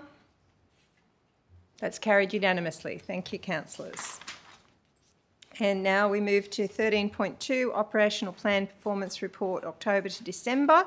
Can I have a mover and a seconder? Mover to Councillor Mitchell, seconded Councillor Boglari. Would you like to move the motion, Councillor? Yes, thanks, Chair. Councillors, if we look at the officer's recommendation today, we're discussing amending the operational plan 25-26 with a administrative amendment due to the restructure within council departments. We're seeking today to adopt the 25-26 operational plan, as you'll see both of those things in attachment 1, and then of course to note the progress between the 1st of October and the 31st of December. So there were 3 distinct things within the motion today, just for clarity of those in the room and those playing along at home.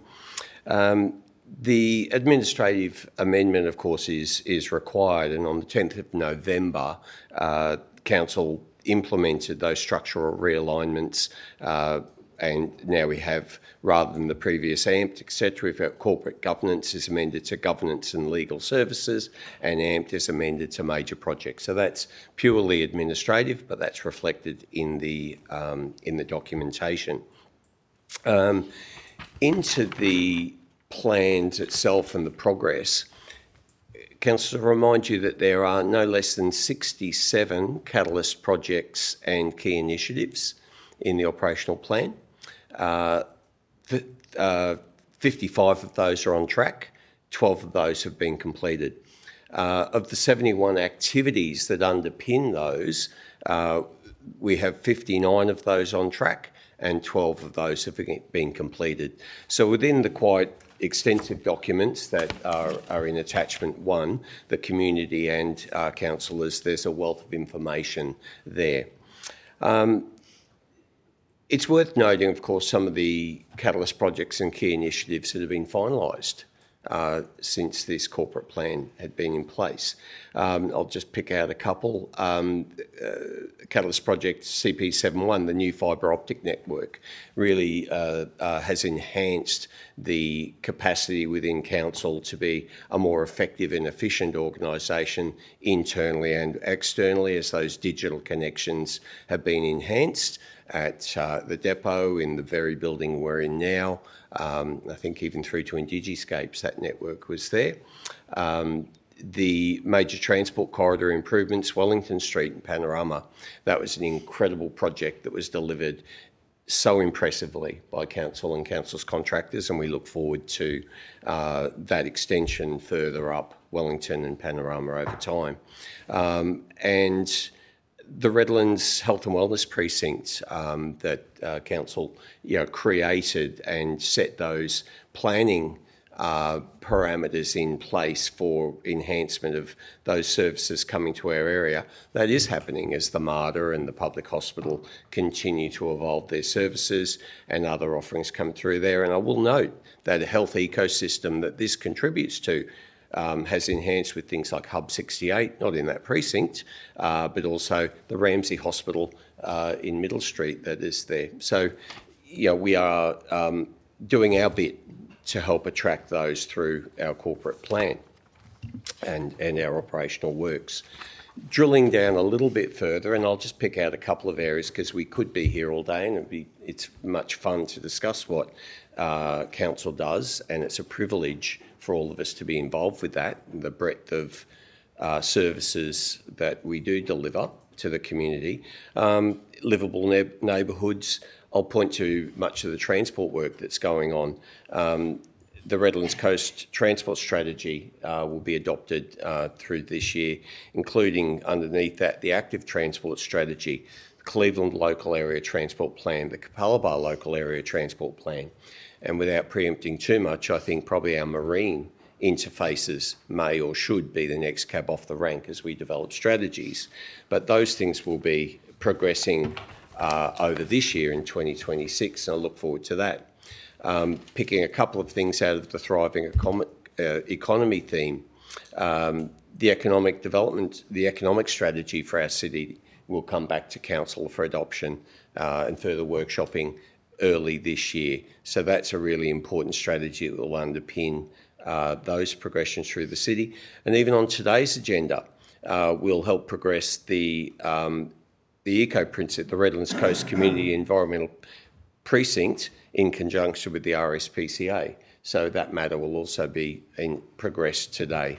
So there's an absolute wealth of information within the operational plan. Terrific to note that most of the items, in fact all the items are on track or being completed, and invite the community to peruse that in their own good time. So thank you, councillors. Thank you, councillor. Do I have any speakers against? No?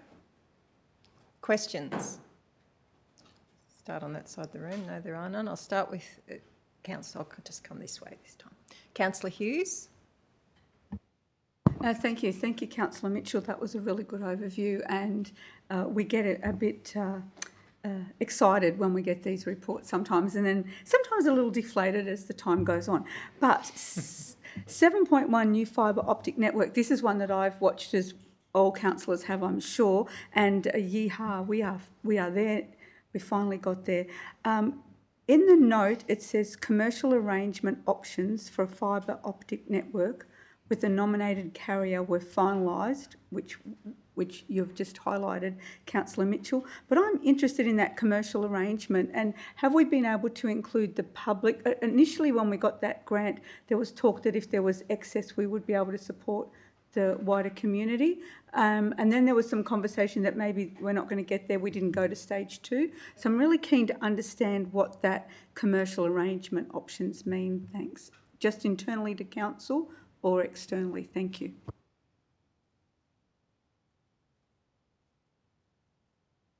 So succinctly, your question is, does the arrangement allow for activation of those public access points? Thank you, Deputy Mayor. We don't usually talk about some of those commercial matters in chambers, so we can follow up later on, Councillor, but the General Manager of Infrastructure and Operations may be able to provide some insights to assist you with your inquiry. Through the Chair.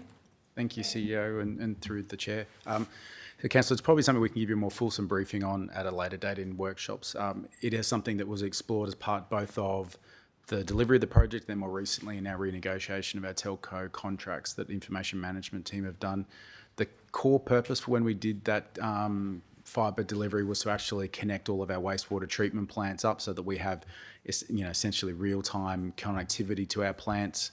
So it would be one of those things, if we were to open it up for greater public or for public access, we'd need to balance the increasing cybersecurity risks. That's one of the key things that we know, that wastewater and utilities would have become increased targets or threats for cyber. So we'd want to be really careful about opening up public access to essentially what are now private fibre networks that really run our core infrastructure facilities. So it'd just be one of those risks we'd need to manage, but we can provide a briefing, as the CEO said, at a future date for you all.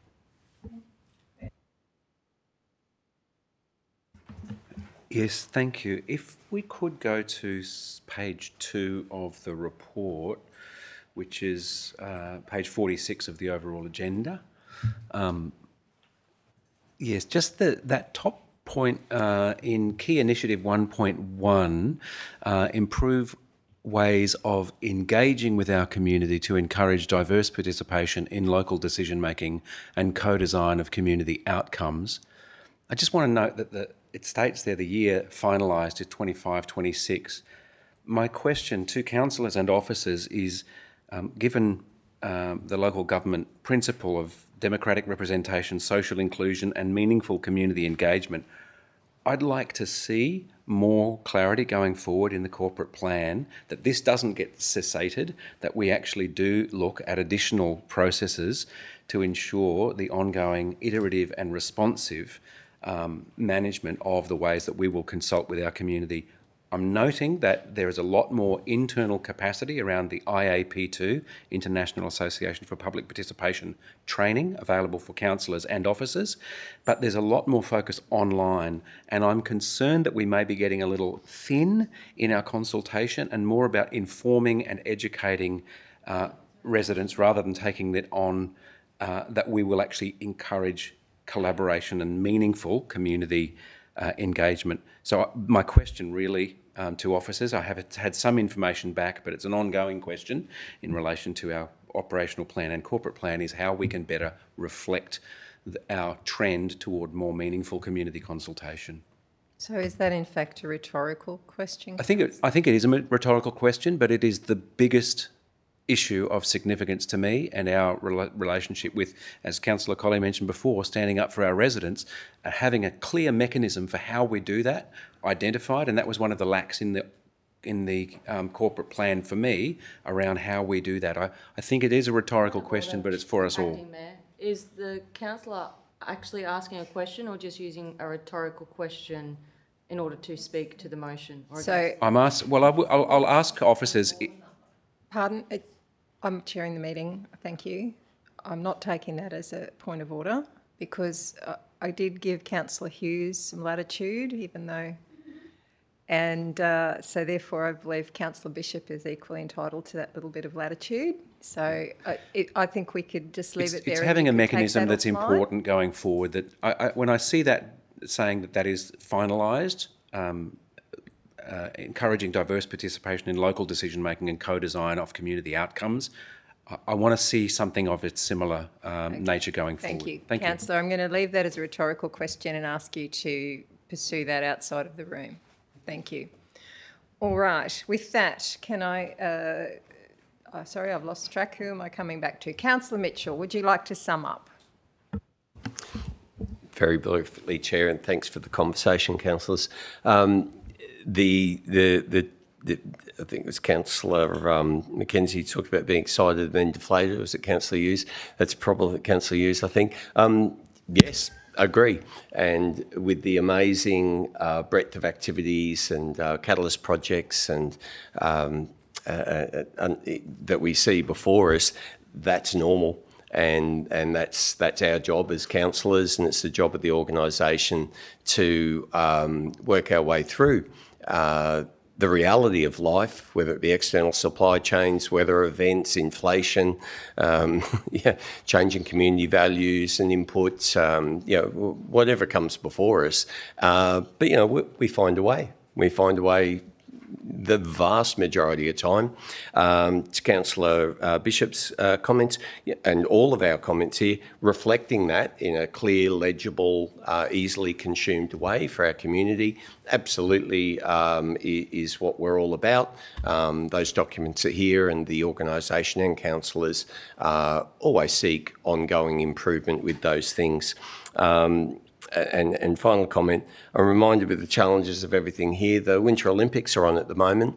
You want to see people that are striving for incredible outcomes, but sometimes fall short and sometimes stand on the top step. That's kind of what we do here.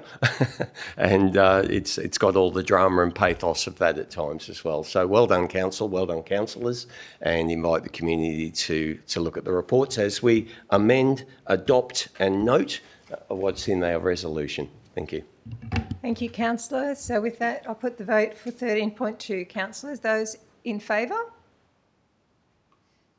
Thank you. That's carried unanimously. Moving to 14.1, Coochie Mudlow Island Surf Lifesaving Club Incorporated. Can I have a mover and seconder? Moved Councillor Hewlett, seconded Councillor Coley. Councillor Hewlett, would you like to speak to it? Yes, thank you, Deputy Mayor. This report obviously is to seek approval for a new 10-year lease on the Coochie Mudlow Island Surf Lifesaving Club on lot 201 RP 97539 on William Street, Coochie Mudlow Island. I'd just like to make a few acknowledgements. This is the 20th year that this club has been in that premises, and I remember the furor that went on at the time when we wanted to put it on the foreshore before I was a councillor, and it was set back off the foreshore. It's important because in this last year, the board that had been on the sitting board that had been there for many, many years all vacated their positions. And I have to acknowledge people like Colin and Kath Sloan, Des and Katrina Kerr, Rustin and Dawn Ruby, who were all there the day that Councillor Colley and I visited the island. They're no longer on the board, but they still invest their time in the last 14 years that I've been involved in that club over there. And Brad Mitten, the new president, I have to acknowledge him because he's picked up the club as president in what is probably coming into their very busiest years. These 50-cent fares have made an enormous increase in visitors to that island. Like over the Australia Day weekend, there were 4,000 people visited Coochiemudlo Island to take up the beaches and the cafes and so forth. So I'd also like to acknowledge Councillor Collet, because I really appreciated him coming over that day. He has really, to his credit, he has really picked up these sports and recreation portfolio and really championing everything across the city. So for that, I congratulate him, and I do appreciate you coming over that day. So yeah, coming into their 20th year, it's an important time for the club.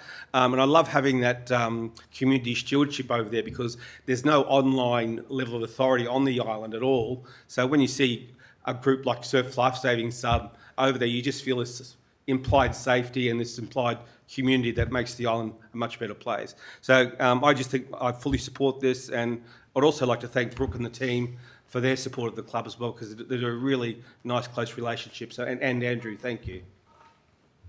And Monique, of course, sorry. I didn't see you there, Monique. I was going to acknowledge you. Anyway, thank you. Thank you, Councillor. Do I have any speakers against? No speakers against? Can I move to the vote, councillors? Okay, all those in favour? That is carried unanimously. Thank you very much. We're moving to 14.2, which are the motions for the Local Government Association. Can I have a mover and a seconder for these, please? Moved Councillor Mitchell, seconded Councillor Boglari. Do you wish to speak to them, Councillor Mitchell? Oh, again, just very briefly, Chair, just to highlight the actual motions. So in the first motion from our cemetery stream, supporting modern, safe and equitable cemetery and funeral practices. Not a topic that most of us live day to day, but how important, crucial, sensitive to our whole society at that time of life. So congratulations to our team who are taking that to the national stage. And the second was funding support for local government environmental protection and biodiversity conservation obligations. And without getting down into the weeds, councils are treated in the same way as mining companies or heavy industry in seeking to provide community infrastructure, and it is getting in the way of delivering that, not just here in Redlands, but around our state. And so this is a national issue, and it's the federal government needs to give us a hand. Now, thank you. Thank you, Councillor. Do I have any speakers against? Can I take the vote, councillors? Those in favour? That's passed unanimously. Thank you. Moving on to item 14.3, advocating Council's priority in the review of the Shaping SEQ South East Queensland Plan. I will ask for a move and a second on that. Councillor McKenzie as the portfolio chair and seconded Councillor Bishop. Would you like to speak to it, Councillor McKenzie? Yes, thank you, Acting Mayor. Sorry, what was... sorry, thrown off a little bit then.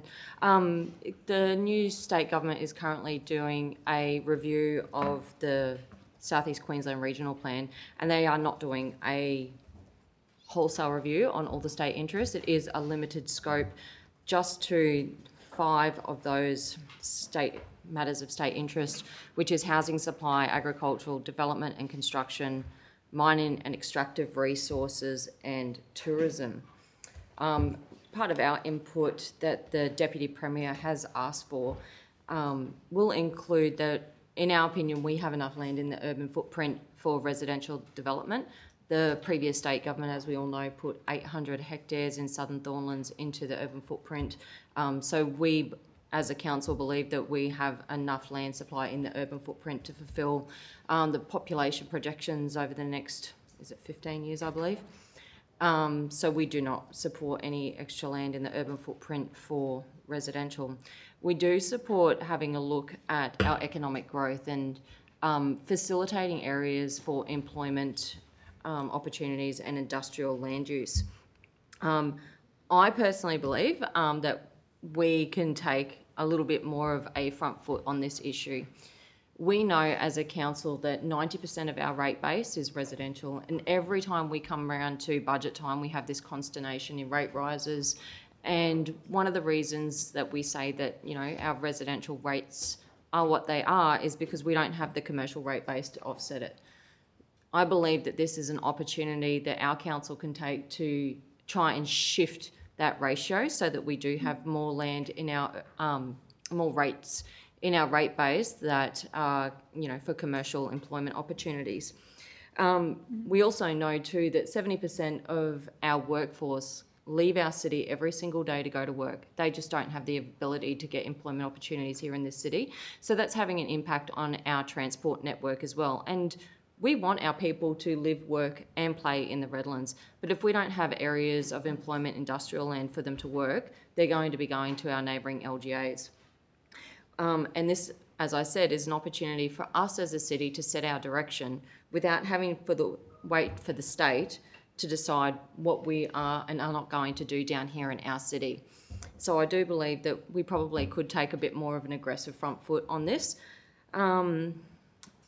We believe that the state also needs to have a look at their infrastructure and that their infrastructure capacity, sequencing and funding needs to keep pace with development. Council has identified as a minimum the following infrastructure items: the completion and planning of the full metro busway to Capalaba. Improvement to rail services has always been an advocacy point for our council. So duplication of the Cleveland train line between Manly and Cleveland. High frequency public transport connections across our city. There's no point in having 50-cent or $1 public transport fares if the state does not actually deliver the infrastructure or services and people don't take it up. So we need some improved connections in that area and going to then reduce the impact on our traffic network.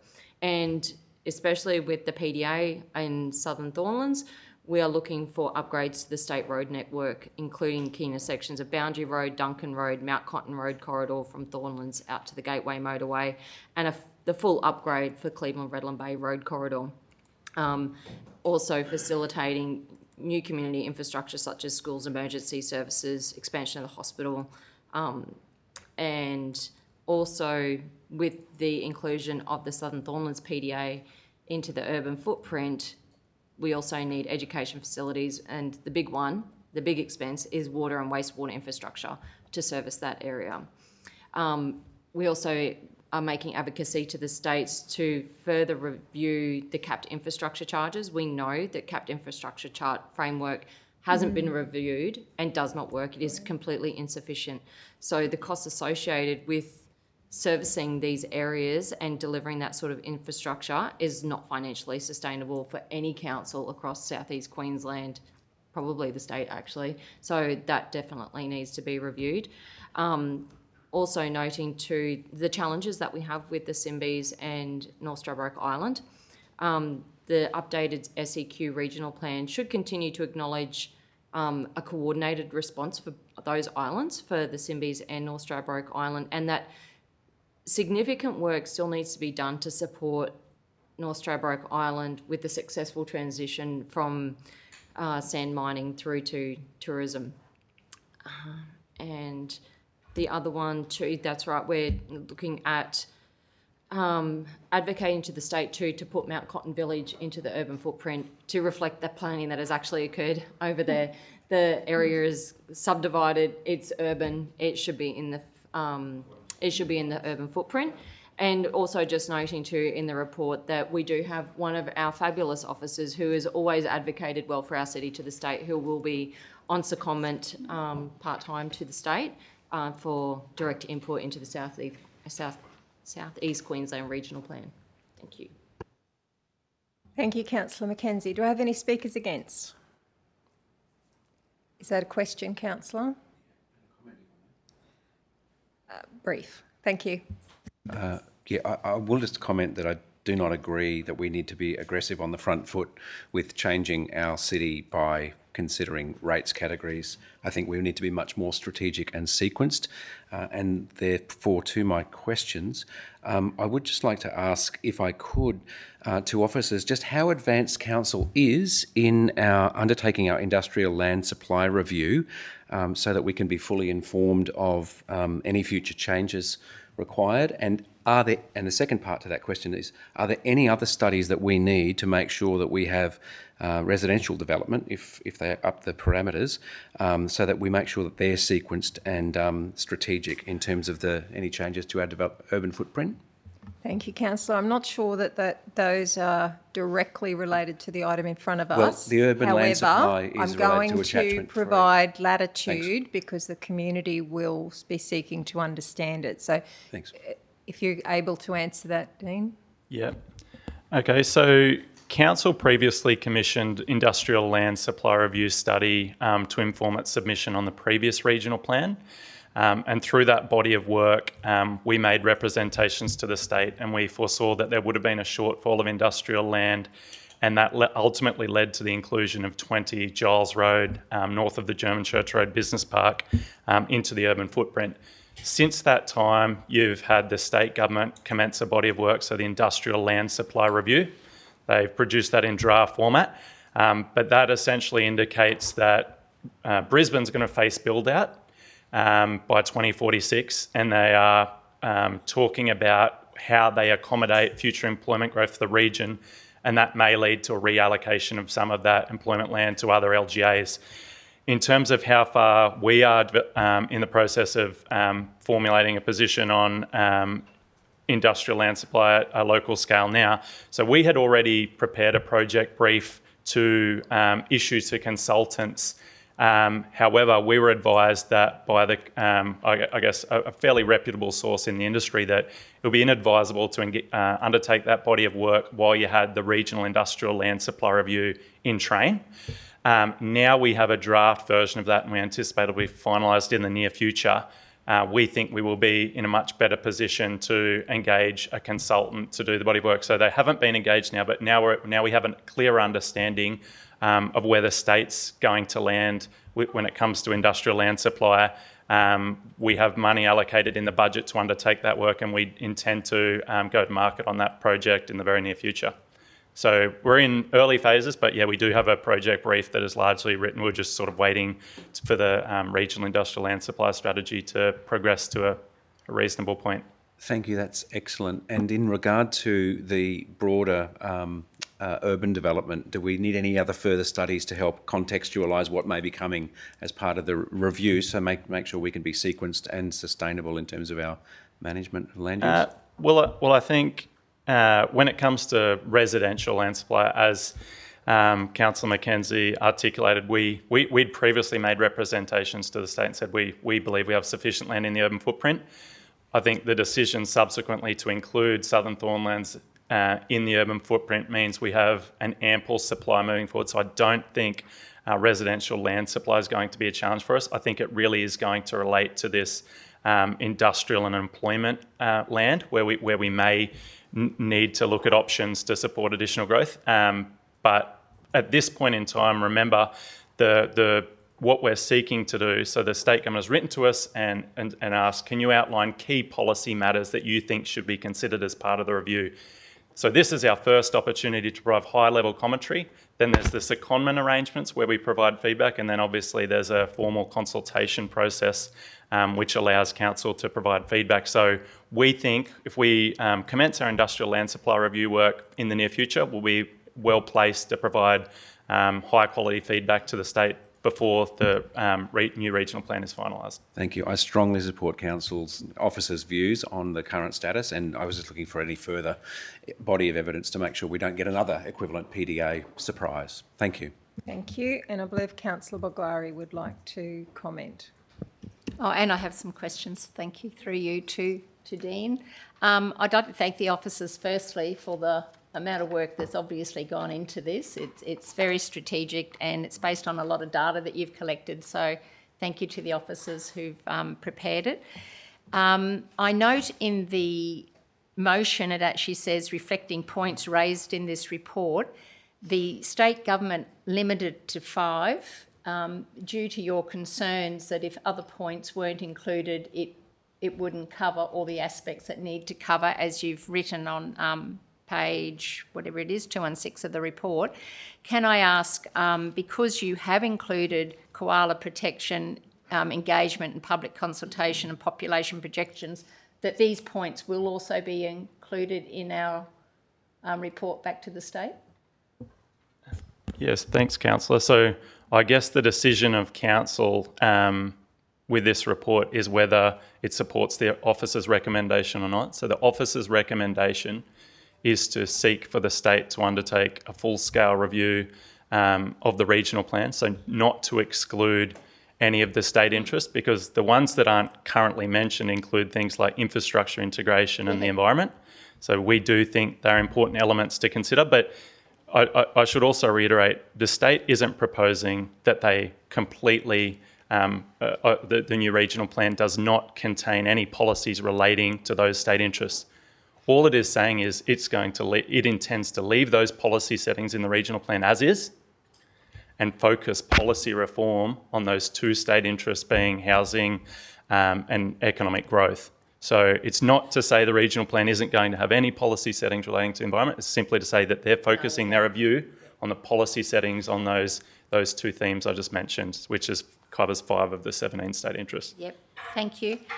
You also mentioned the build-out from Brisbane, which they are expecting, and this concerns me that a certain percentage of the build-out will have to go to all the neighbouring councils, because every council will have their constraints on accepting whatever figure that they decide to give us, both not just environmentally but also financially with the infrastructure that will come with any acceptance of build-out.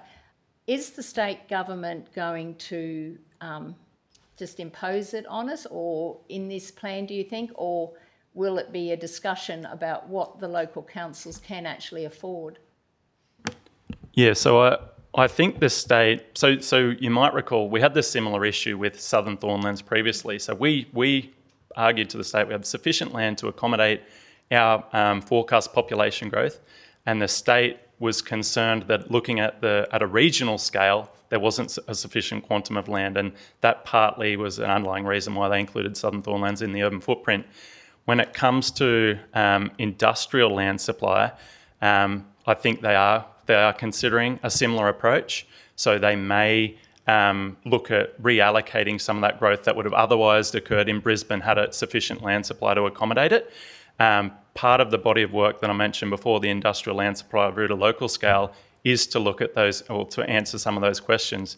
Is it appropriate to accommodate that quantum of land within the city? Can it be accommodated? If we did make land available, would it realistically be taken up by the development industry? So these are some of the questions we need that body of work to answer. And obviously, council, there's a divergence of views as to whether council goes on the front foot and seeks to attract more employment growth in the city than's allocated through the regional plan, or it might, where you ultimately land there will inform our position back to the state government as to whether we think any reallocation to Redlands is appropriate or not. Obviously, we will highlight infrastructure servicing as a key challenge. It's always going to be the case. 2 more questions, if I may.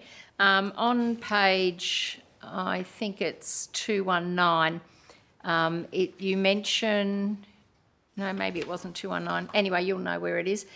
You mentioned the capped infrastructure charges. And that to me is very important, especially every time the state or developers, build.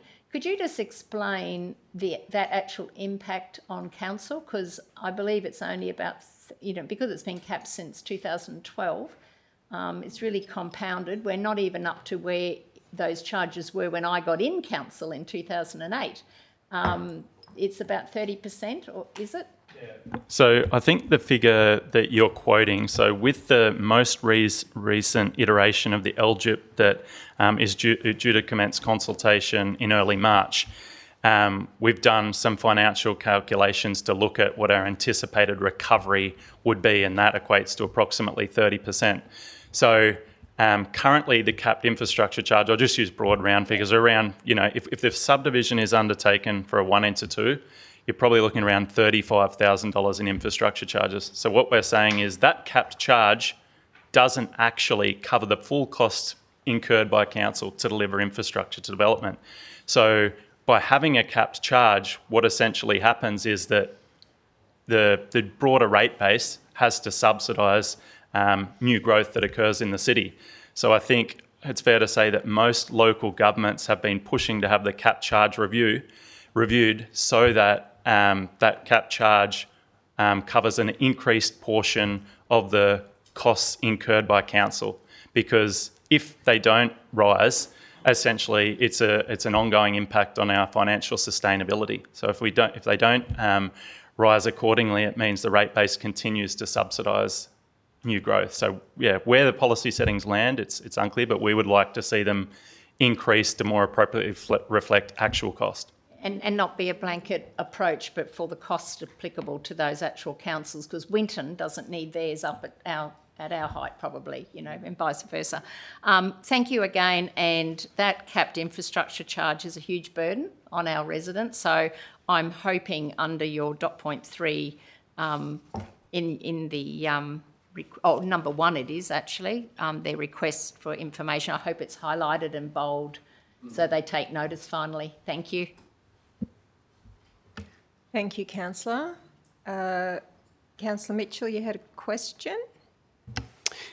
Yes, I do, and through you to Dean. The question is the conversation around this with the state is so crucial. You alluded before to some of the touch points that will be there with the correspondence if this report and attachments adopted today, the secondment and other targeted engagement. Very quick comment. I think the relationship with the state's the best it's been in 10 years, and I'm really keen for that to be enhanced. So could you just tease out a little bit more on the various touch points?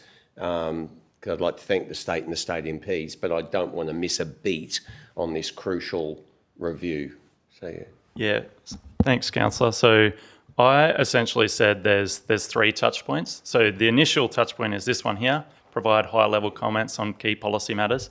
Number 2 would be that iterative process where the secondment arrangements, you have an officer working with the state government and their consultants during the formulation phase of the draft regional plan. And then when that's at a point to be released to the community, and I don't have timeframes, but I'd anticipate that would be around the 3rd quarter of this year, there's another opportunity for council and the broader community to make a submission on the regional plan and advise the state if they think they've got it right or if they've missed anything. So we anticipate there'll be consultation on the draft regional plan and the South East Queensland infrastructure plan, which is essentially the state's version of their LGIP. So how do they intend to support anticipated growth with upgrades to their infrastructure networks? Thank you, very clear. Yeah. Thank you, councillors, and I might just also make comment if I can. As I noted, I have some concerns, and I'm somewhat disappointed that we haven't had a process since the Minister first notified Council last August that they were looking for feedback. And I would have liked to have seen a level of leadership where we really drilled into the opportunities for the next 30, 40, 50 years to look at the way the city will function in its proximity to Brisbane. And I agree with many of the things that have been said, particularly around the infrastructure charges. I agree with pretty much everything that was said by the planning chair in introducing the item, but I don't believe that the business as usual policy that has had to be applied by officers because of a lack of further direction from council really reflects what our city needs in this review. So whilst I am very pleased that we will have an officer embedded in this process, and I do agree with many of those broader points that have been raised, I won't be supporting this today. So thank you. With that, I put the vote. Those in favour? Thank you. We have a division. Those in favour are Councillor Bulgari, Councillor Mitchell, Councillor Golay, Councillor Hewlett, Councillor Rendels, Councillor McKenzie, Councillor Hughes, Councillor Coley and Councillor Bishop. Those against, myself. Thank you. Item 14.4 is the community facility update, which has come off the table today for the Southern Moreton Bay Islands Youth and Community Centre. Can I have a mover and a seconder for this item, please? Moved Councillor Rendels, seconded Councillor Hughes. Councillor Rendels, would you like to speak to the item? Thank you. The proposal is that we progress the construction of a new community facility on Macleay Island. That this project has been in the pipeline for a number of years. It is co-funded by the state government and by local council. Initially, the funding was to be a 50-50 funding, but we have noted that there has been some increase in costs relating to improving the resilience and future-proofing the facility. I won't go into the costs at all because, if approved, this project will be going out to tender.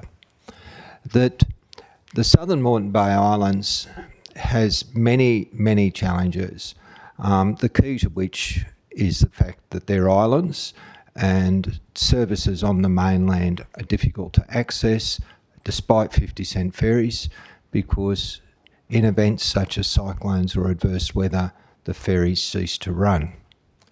These facilities are critically important in assisting communities prepare for and recover from local disasters. Our facilities also act as a hub. They act as a hub for other services arising from the community and other services that may be provided by the not-for-profit sector, the community sector for volunteers, and also services provided by other levels of government. And I do take on board, and I'm very pleased to note, reflective of the issues that were raised earlier in the meeting by Councillor McKenzie, that officers will be looking at leasing arrangements for those facilities where there's federal or state funding to look at a more appropriate lease being paid to ensure that there's not a further cost shift to local council. The facility is designed so that it is truly multi-purpose. It will be the first facility of this design in Redlands, and it's really benchmarking best practice design. So I think that I certainly want to acknowledge the work of our GM Community and Customer Services and her team, and particularly the officers who have spent many hours trying to take on board a committee designing an elephant and producing something that is actually workable. So it has been very hard. There's also been extensive engagement with the community as well.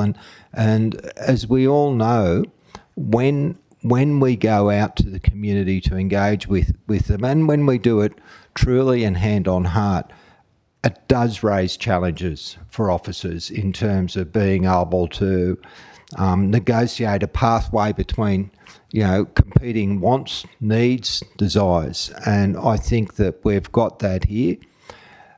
So I'd put the motion before people. Thank you, Councillor. Are there any speakers against? Councillor Coley. Yeah, thank you, Chair. And I want to thank the officers who have been really thorough with their engagement over this project. It obviously was scheduled to be discussed at our December meeting, and there have been various touch points since that meeting where we have had discussions about this item in particular. And I Broadly speaking, I think this is a tremendous facility and it will be a tremendous asset for the Southern Moreton Bay Islands, not just for Macleay Island. But I speak against this today because I'm concerned about the extra budget allocation which is required for this.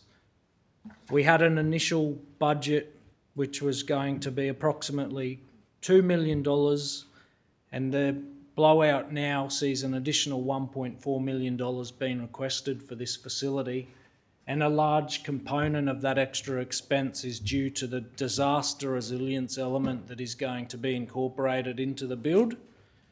I think it's tremendous that in our local recovery the area plan that we did highlight the need for additional resilient spaces.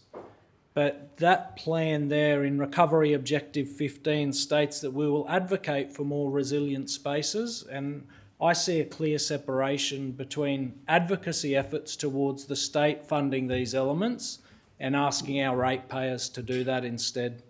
I appreciate there is opportunities to apply for grants retrospectively when we've already committed budget to this, so I have concerns about incorporating the additional resilience element and the impost that that will be to our ratepayers.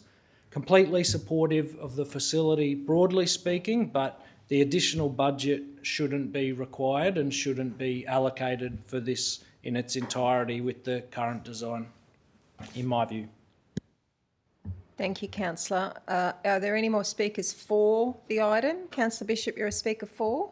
Yes, indeed. Thank you. Chair. Look, I want to also thank officers for their consultation and discussion, noting that the Southern Moreton Bay Islands in this has been identified, I think goes back to 2002 when it was first identified as one of the things that does need to be looked at to support a lot of the support agencies that do function on the island, and I think acknowledging the range of issues on the islands,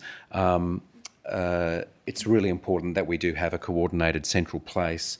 A lot of those support services are actually state funded, and I do agree that there is a huge requirement to continue to advocate for extra funding. The acknowledgement of the $1 million contribution from the state initially, which got us to that $2 million that Councillor Collet mentioned, will get us a good facility with Cyclone Alfred that came through. The need for us to make sure that future infrastructure is designed to a standard that can withstand those sorts of events and worse is a redundancy, I think, that is important, and I want to thank officers for bringing that information to us. I do hope that there is further opportunity to approach the state for these extra adjustments that have been taken place to enhance the disaster resilience capabilities of this particular piece of infrastructure. But also, one of the issues relating to this city is that we do not have the designation at the federal government of regional status. Now, regional status is afforded to Gold Coast City Council and other councils, but there are some compelling requirements for Redland City to be, I believe, eligible, and this is a case in point for the sort of things that are unique to the Southern Moreton Bay Islands. This will support the residents of this place. It is a cost to council that should be supported by state and federal funding, and I believe that regional status would, if that was reinstated, enhance greatly our capacity to deliver the essential service needs and provision for infrastructure on the island. Look, there's lots of things that we would like to be different, and one of the things that I've advocated for strongly is that our acceptance of this report and recommendation does not limit our ability to source extra funding. I think that's where officers, I'd like to encourage them to roll up their sleeves as they always do and do whatever they can. And I understand that the way that the wording exists does mean that we can be eligible, and where possible, I hope that we can lean on the state and continue to use this as a specific example, yet another, of why Redland City Council does need federal acknowledgement of regional status. Thank you very much to the officers, and acknowledging the good work that many organisations on the island do and will use through this piece of infrastructure. Thank you. Thank you, Councillor. Do I have a speaker against? Do you have a speaker against, Councillor? No? No more speakers against? Is it a question? Is that something you would like to take offline? Microphone, Councillor. Okay, Yes, it's a what is question. your question, Councillor? Because I actually agree with absolutely everything the last three councillors have said, and yes, every time we do something in our budget, it's not just the initial construction, it's the ongoing operational costs, and this is no different to that. There will be these ongoing costs, and we've got all the challenges that we've been talking about. And we are talking in the motion about this grant funding, which, you know, would be definitely helpful. If we had regional status, I agree, it'd be easier perhaps to get different funding. Maybe if the mover of the motion would like to put something in here, another dot point about advocating to the state government for support with this project, and actually we go to the state government with the project seeking it. Would that give any support or assistance to our council officers with a bit more strength when they are applying for grants, perhaps to help us with this project? Okay, my initial thought on that was we can write to the state government regardless, and there's already an undertaking in the motion by the officers to look at grant funding. That's what I was just asking. Would it give the officers some more strength if they said, you know, it was in the motion? Because often we do put that point in there to advocate to the state government for support with this or assistance with grants, etc. So it's just a suggestion to help the local councillor. I will. I don't know that that's a question officers can answer. I think we're either going to move an amendment or we're not going to move an amendment. Okay, I don't believe the local council. No, the motion. I'm happy with the motion. It is. I note the points, and I think everyone's concerned about the issues that we do need to pursue options with the state government in terms of meeting some of the additional costs associated with resilience, but I believe that's fully reflected in point 2 of the motion. Okay, thank you. Councillors, can I put the motion? Those in favour, please. Okay, we have a division. Those in favour are Councillor Boglari, Councillor Mitchell, Councillor Golay, Councillor Hewlett, Councillor Rendells, Councillor Hughes, Councillor Bishop and myself. Those against are Councillor McKenzie and Councillor Coley. Thank you. Thank you, councillors. We're moving to the collection of reports, item 15.1 in our agenda. Councillors, do I have a mover and a seconder for the report reflected at item 15.1? Moved by Councillor Coley, seconded by Councillor Mitchell. Councillor Coley, would you like to speak to the item? Thanks, Chair. I'll just speak briefly. As it says on the screen and as in the agenda, this is to note the report and the attached summary from the Legacy Working Group from the 30th of January 2026. I'm happy to move this motion to note the report, but there are a couple of things that I did want to raise and some concerns about the information being shared with councillors. I am disappointed that the chair of this Legacy Working Group for Redlands Coast didn't allow councillors to attend as an observer this meeting. I think that with the group reconvened after a 2-year absence, it was a perfect opportunity for the group to meet with the council, who will effectively be making decisions related to the work that comes out of this group. I know that there were multiple councillors who requested to attend merely as observers, just to meet the group and to observe what was going on there, and that request was denied, unfortunately. These meeting minutes, which are noted in this report, are pretty much all that we see regarding the activity of this group. And I note that at the bottom of the minutes from the meeting, there is a point in there, if I can just find my papers and find my place. where the meetings it does note down there that that Mayor Mitchell will provide an update to councillors at the forthcoming Mayor and Councillor meeting. Unfortunately, that didn't happen, so I'm a little bit concerned that there may have been important information that should have been shared with councillors that we weren't afforded an opportunity to hear.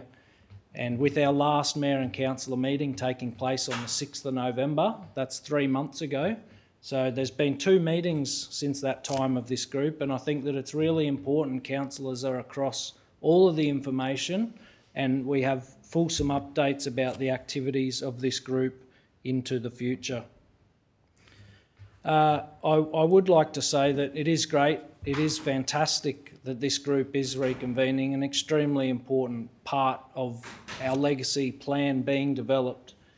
And when there is an opportunity, I would like to ask some questions about the legacy plan, if you would allow me the indulgence. Thank you, Chair.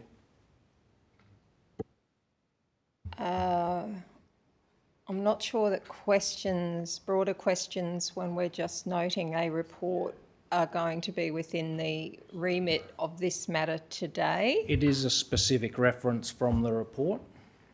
Okay. I'll move to speakers against first, please. Do I have a speaker against this item? Okay. Question, Councillor Coley. Yeah, thank you, Chair. Through you to council officers. There is reference in here to the progression and development of Redlands Coast 2032 legacy plan, and that there was work previously undertaken towards developing a draft vision document which may feed into that plan. I was wondering if we have a timeline for when the plan may be delivered.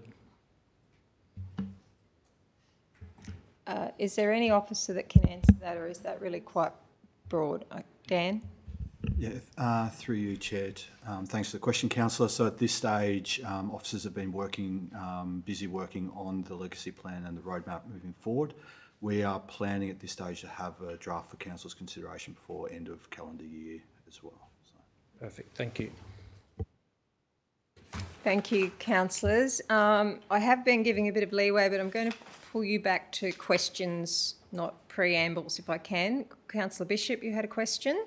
Yes, the question relates to officers, really, because Councillor Collet mentioned that the Mayor denied councillors access to this, and in the minutes that have been distributed to us and were distributed before the Mayor-Councillor meeting, it does suggest that the Mayor Mitchell advised group members of interest from councillors to observe meetings, and then says that group members agreed that due to meetings having recently recommenced, preference was to keep invitations to members only, with Mayor Mitchell to provide updates to councillors at the forthcoming Mayor-Councillor meeting, all of which happened. Is there... Councillors, given that the Mayor is not here, I would ask that if you have the questions directly for the chair of that group, that you write to the Mayor and ask her, and I'm sure she will respond to you upon her return. Yeah. Councillor Balglari had a question. I just thought, given there was some comments about the Mayor given, that was highly appropriate that Councillor Bishop said that. Okay, so your question's been answered then? Well, I would also like to say the Mayor-Councillor meeting last week, she didn't attend because she was going to hospital in an ambulance. We're discussing a so, no, item, if a comment is said about the Mayor... over the chair. Thank you. There was a question, Councillor Mitchell. Yes, thank you, Chair, and I absolutely want to separate this amazing group doing great work from the moving forward on the legacy roadmap. My question to officers is, they probably had been doing an amazing amount of background work.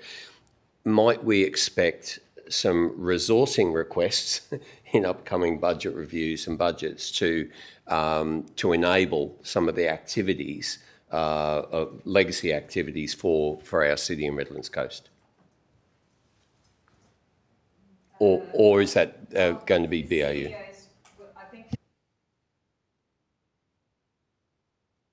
Sorry, I think that's probably quite a broad question, but yes, with a little indulgence, the CEO is willing to respond. Thank you, Chair, and thank you, Councillor, for the question. That is a really broad question. It is.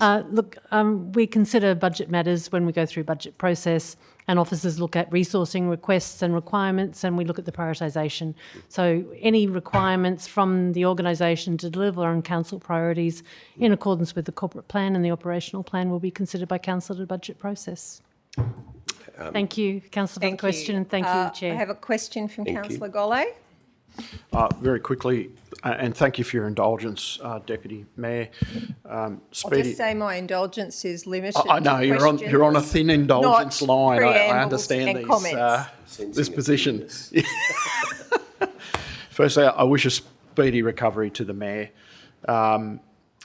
Just a very quick question though, in relation to legacy, given the excellent approach from Ipswich to secure short-term accommodation, do we actually have anything in that legacy plan currently to have our economic development team reach out to Accor or Hilton or anyone like that as part of a not only a legacy but also, hey, we need some short-term accommodation? Is anyone doing that at the moment? And are we talking to the Mayor of Ipswich to find out how she got this successfully across the table? Okay, Councillor, I think that we are noting a report from a meeting. So if that's not in that report, then that question's probably beyond this item. Thanks, Chair. It's more within that legacy profile.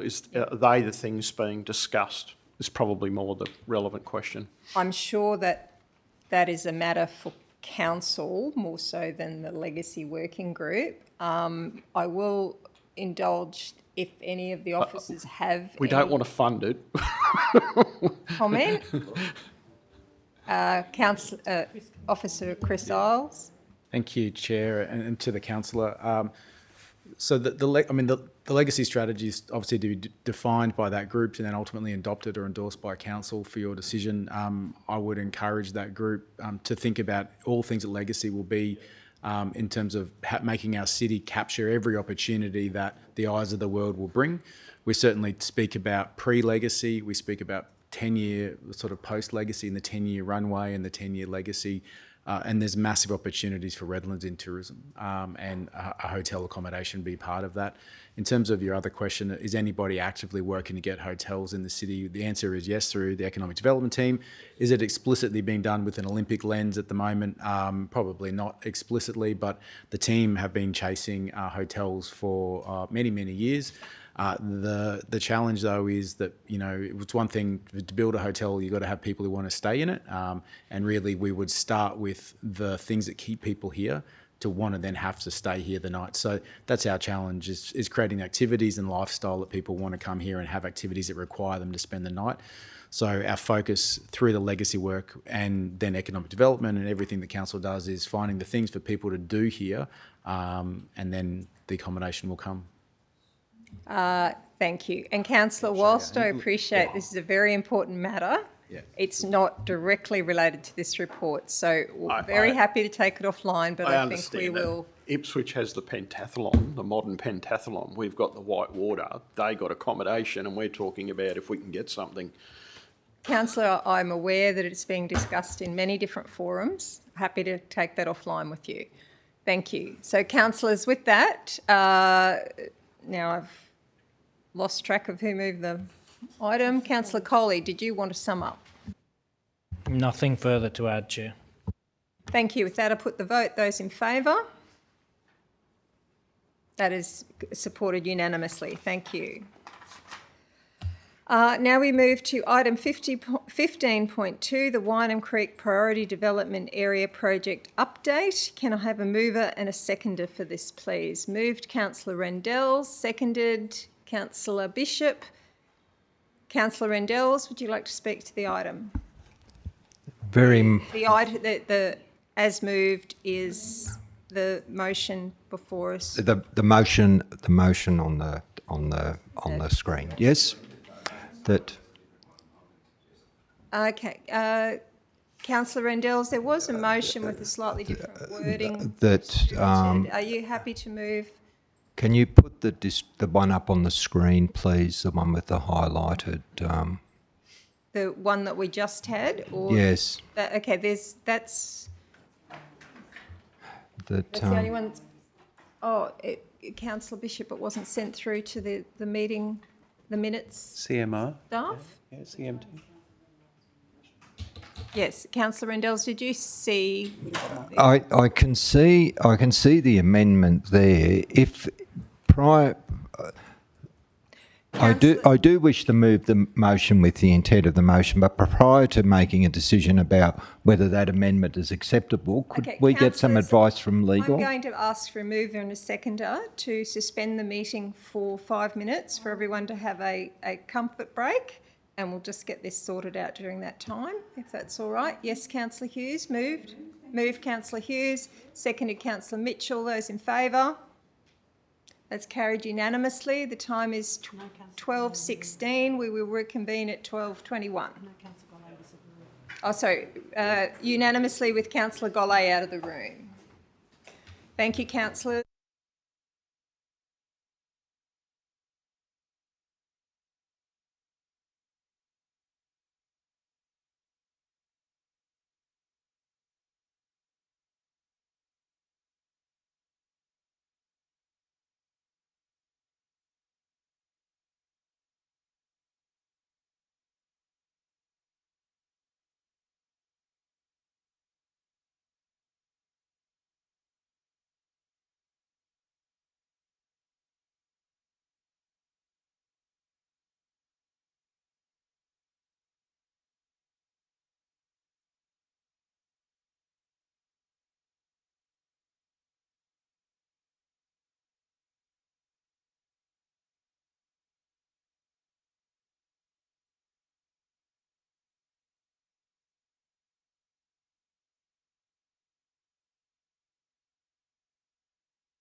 Can I have a mover and a seconder to come back onto the formal agenda, please? Moved Councillor Mackenzie, seconded Councillor Coley. Those in favour? That's carried unanimously with Councillor Hughes out of the room. Thank you. Right, now, I believe we have a motion slightly amended. We had a little confusion with which motion was to be put on the screen. Councillor Rendell, as the mover of the motion, is the motion that's currently on the screen the motion that you're happy to support? Yes, it is. Okay, and the seconder of the motion was Councillor Bishop. You're happy with that, Councillor Bishop? Very happy, thank you. Okay, would you like to speak to the motion, Councillor Rendells?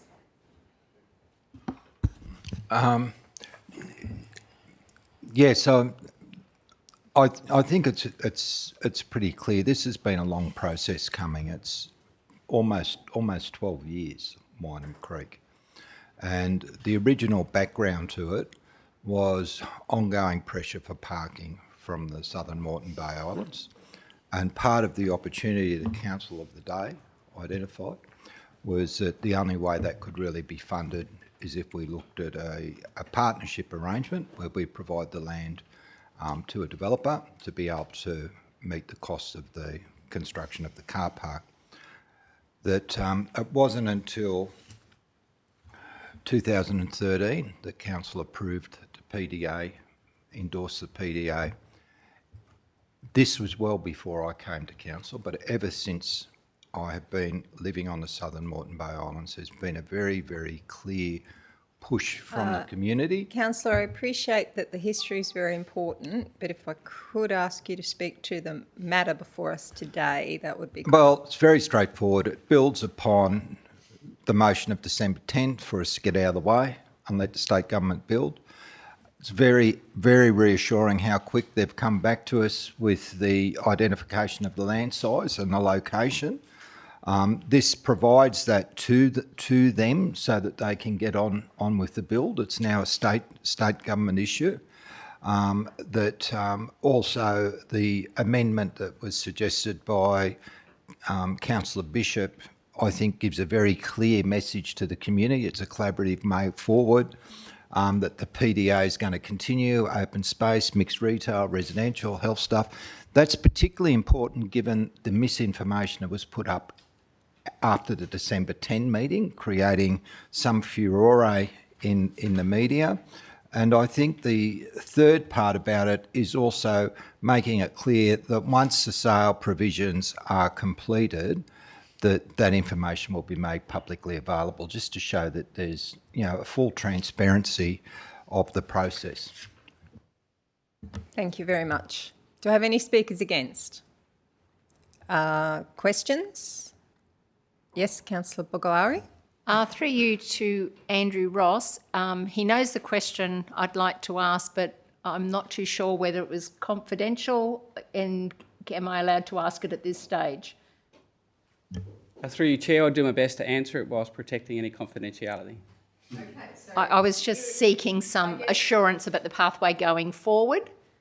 All right, without you needing to express your question. That was it. I will ask Andrew Ross. Seeking comment on the I will ask pathway the going officer forward. to comment on the Yes, matter before thank us, you. if that's your request. Please. Sorry, the question is the commitment from the state to build a multi-storey car park. The recommendation speaks for itself. It is absolutely a priority of the state government to build a multi-storey car park at the Wyndham Creek for the community. This resolution supports a series of decisions made by Council, last on the 10th of December, earlier on part of Council's advocacy document in 2024 for this multi-storey car parking facility. This is a commitment from the state as a priority, so this recommendation supports that commitment. Thank you. I don't know that you're going to get exactly what you want. That wasn't less is that wasn't the clarity I was seeking. Yes, I don't think you're going to get what you want. I do understand. Yes, Councillor Mackenzie. Thank you, and through you, Acting Mayor, to a relevant council officer. Media reports have that if we don't do the land transfer anyway, that the state has indicated that they'll do a compulsory acquisition. Can we confirm that? I believe that was written in a letter from the Deputy Premier to the Mayor. Okay, thank you. Thank you. Is that a question, Councillor Bishop? Yes? I very much thank councillors for the inclusion of the section in collaboration with Redlands Investment Corporation and EDQ under the existing PDA arrangement, including, because my question is, this is a really important area for public transport and transition between different modes of transport. My question to officers, do we need anything further? I just want to make sure that in clarity in public, that is there anything further that we should add in terms of the public transport element in relation to this? Because that's really substantively one of the main points that I want to make sure both that the community has consistency, that Redlands Investment Corporation Council and EDQ are continuing to make informed decisions, and that going forward part of that will be public transport. Is there anything further that we might need? I would suggest that the role of the area as a terminal and a public transport is front of mind in the entire design. So I'm assuming the answer is no. I will check with Chris Isles. I don't believe there would be any. Thank you. Thank you, Deputy Mayor, and to the councillor. I think point 2 there is quite clear, that this is fundamentally noting just the transfer of the land to facilitate the progression of the car park, which was the substantive part of the urgency motion brought in December. It talks there enable the progress of the other stages of the master plan, which the public transport interchange that you talk about is a key part of that. So I think there's enough guidance there from officers and nothing greater we need. Thank you. And just a comment again that the regional status for these islands and this particular area is of criticality. And I think this is another example where the federal government being aware of the need for that regional status to be implemented so that where appropriate we can get federal funding support. Thank you, Councillor. Would be greatly appreciated we've too. established that and we're on this item, so thank you. With that, I can put the vote. Those in favour? Oh, apologies. Councillor Rendels, did you want to sum up? Okay. Those in favour? It's unanimous. Thank you.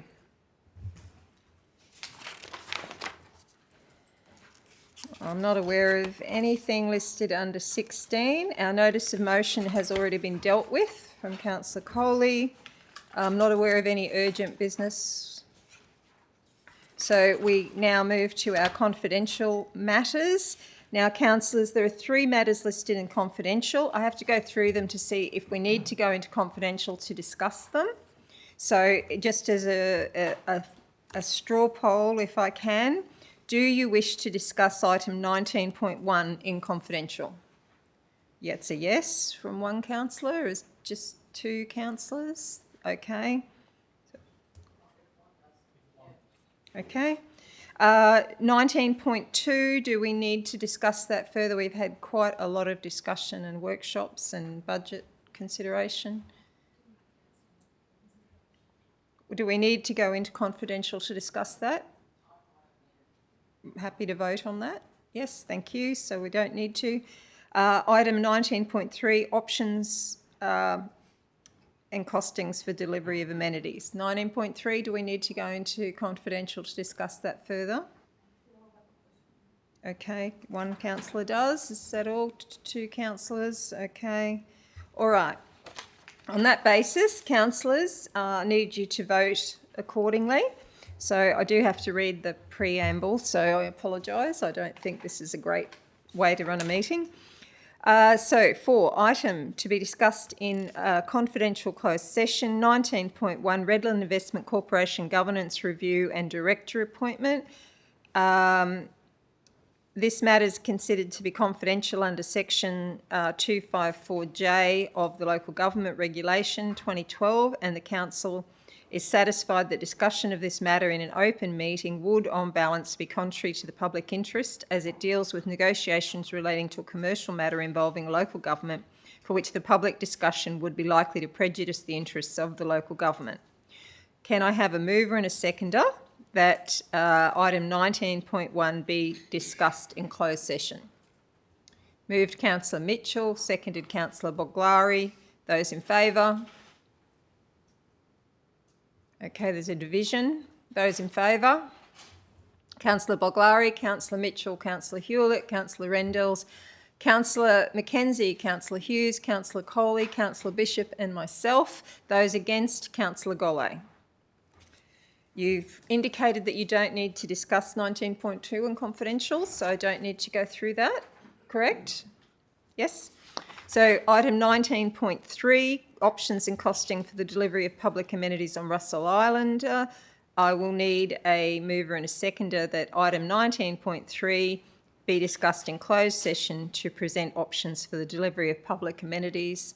This matter is considered to be confidential under section 254J of the Local Government Regulation 2012, and the Council is satisfied that the discussion of this matter in an open meeting would on balance be contrary to the public interest as it deals with the local government's budget.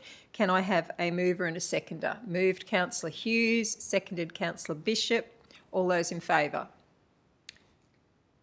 Okay, that's carried unanimously. Thank you.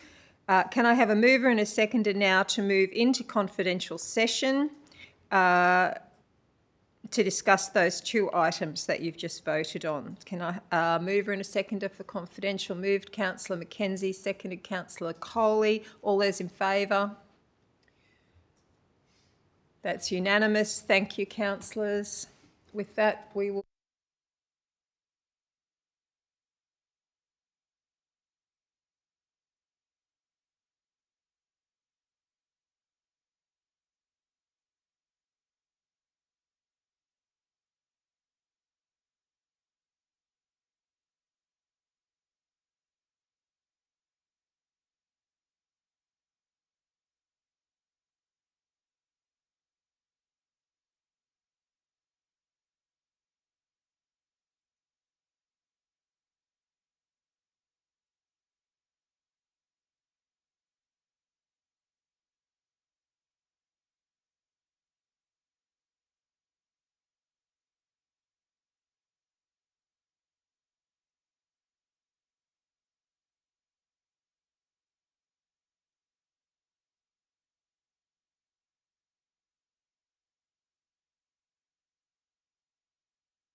Cameras are back on, so could I now have a mover and a seconder to resume the meeting or resume standing orders? Come out of confidential. I knew someone would fix me up. Moved by Councillor Coley, seconded by Councillor Golly. All those in favour? That's carried unanimously. Thank you. Okay, councillors, can I have a mover and a seconder for item 19.1? Moved Councillor Mitchell, seconded Councillor Mackenzie. All those in favour? That's carried unanimously. Thank you, councillors.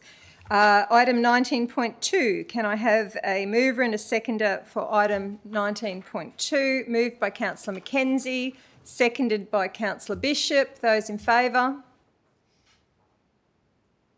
That's carried unanimously. Item 19.3, can I have a mover and a seconder, please? Moved by Councillor Rendals, seconded by Councillor Hughes. All those in favour? That's carried unanimously. Thank you, councillors.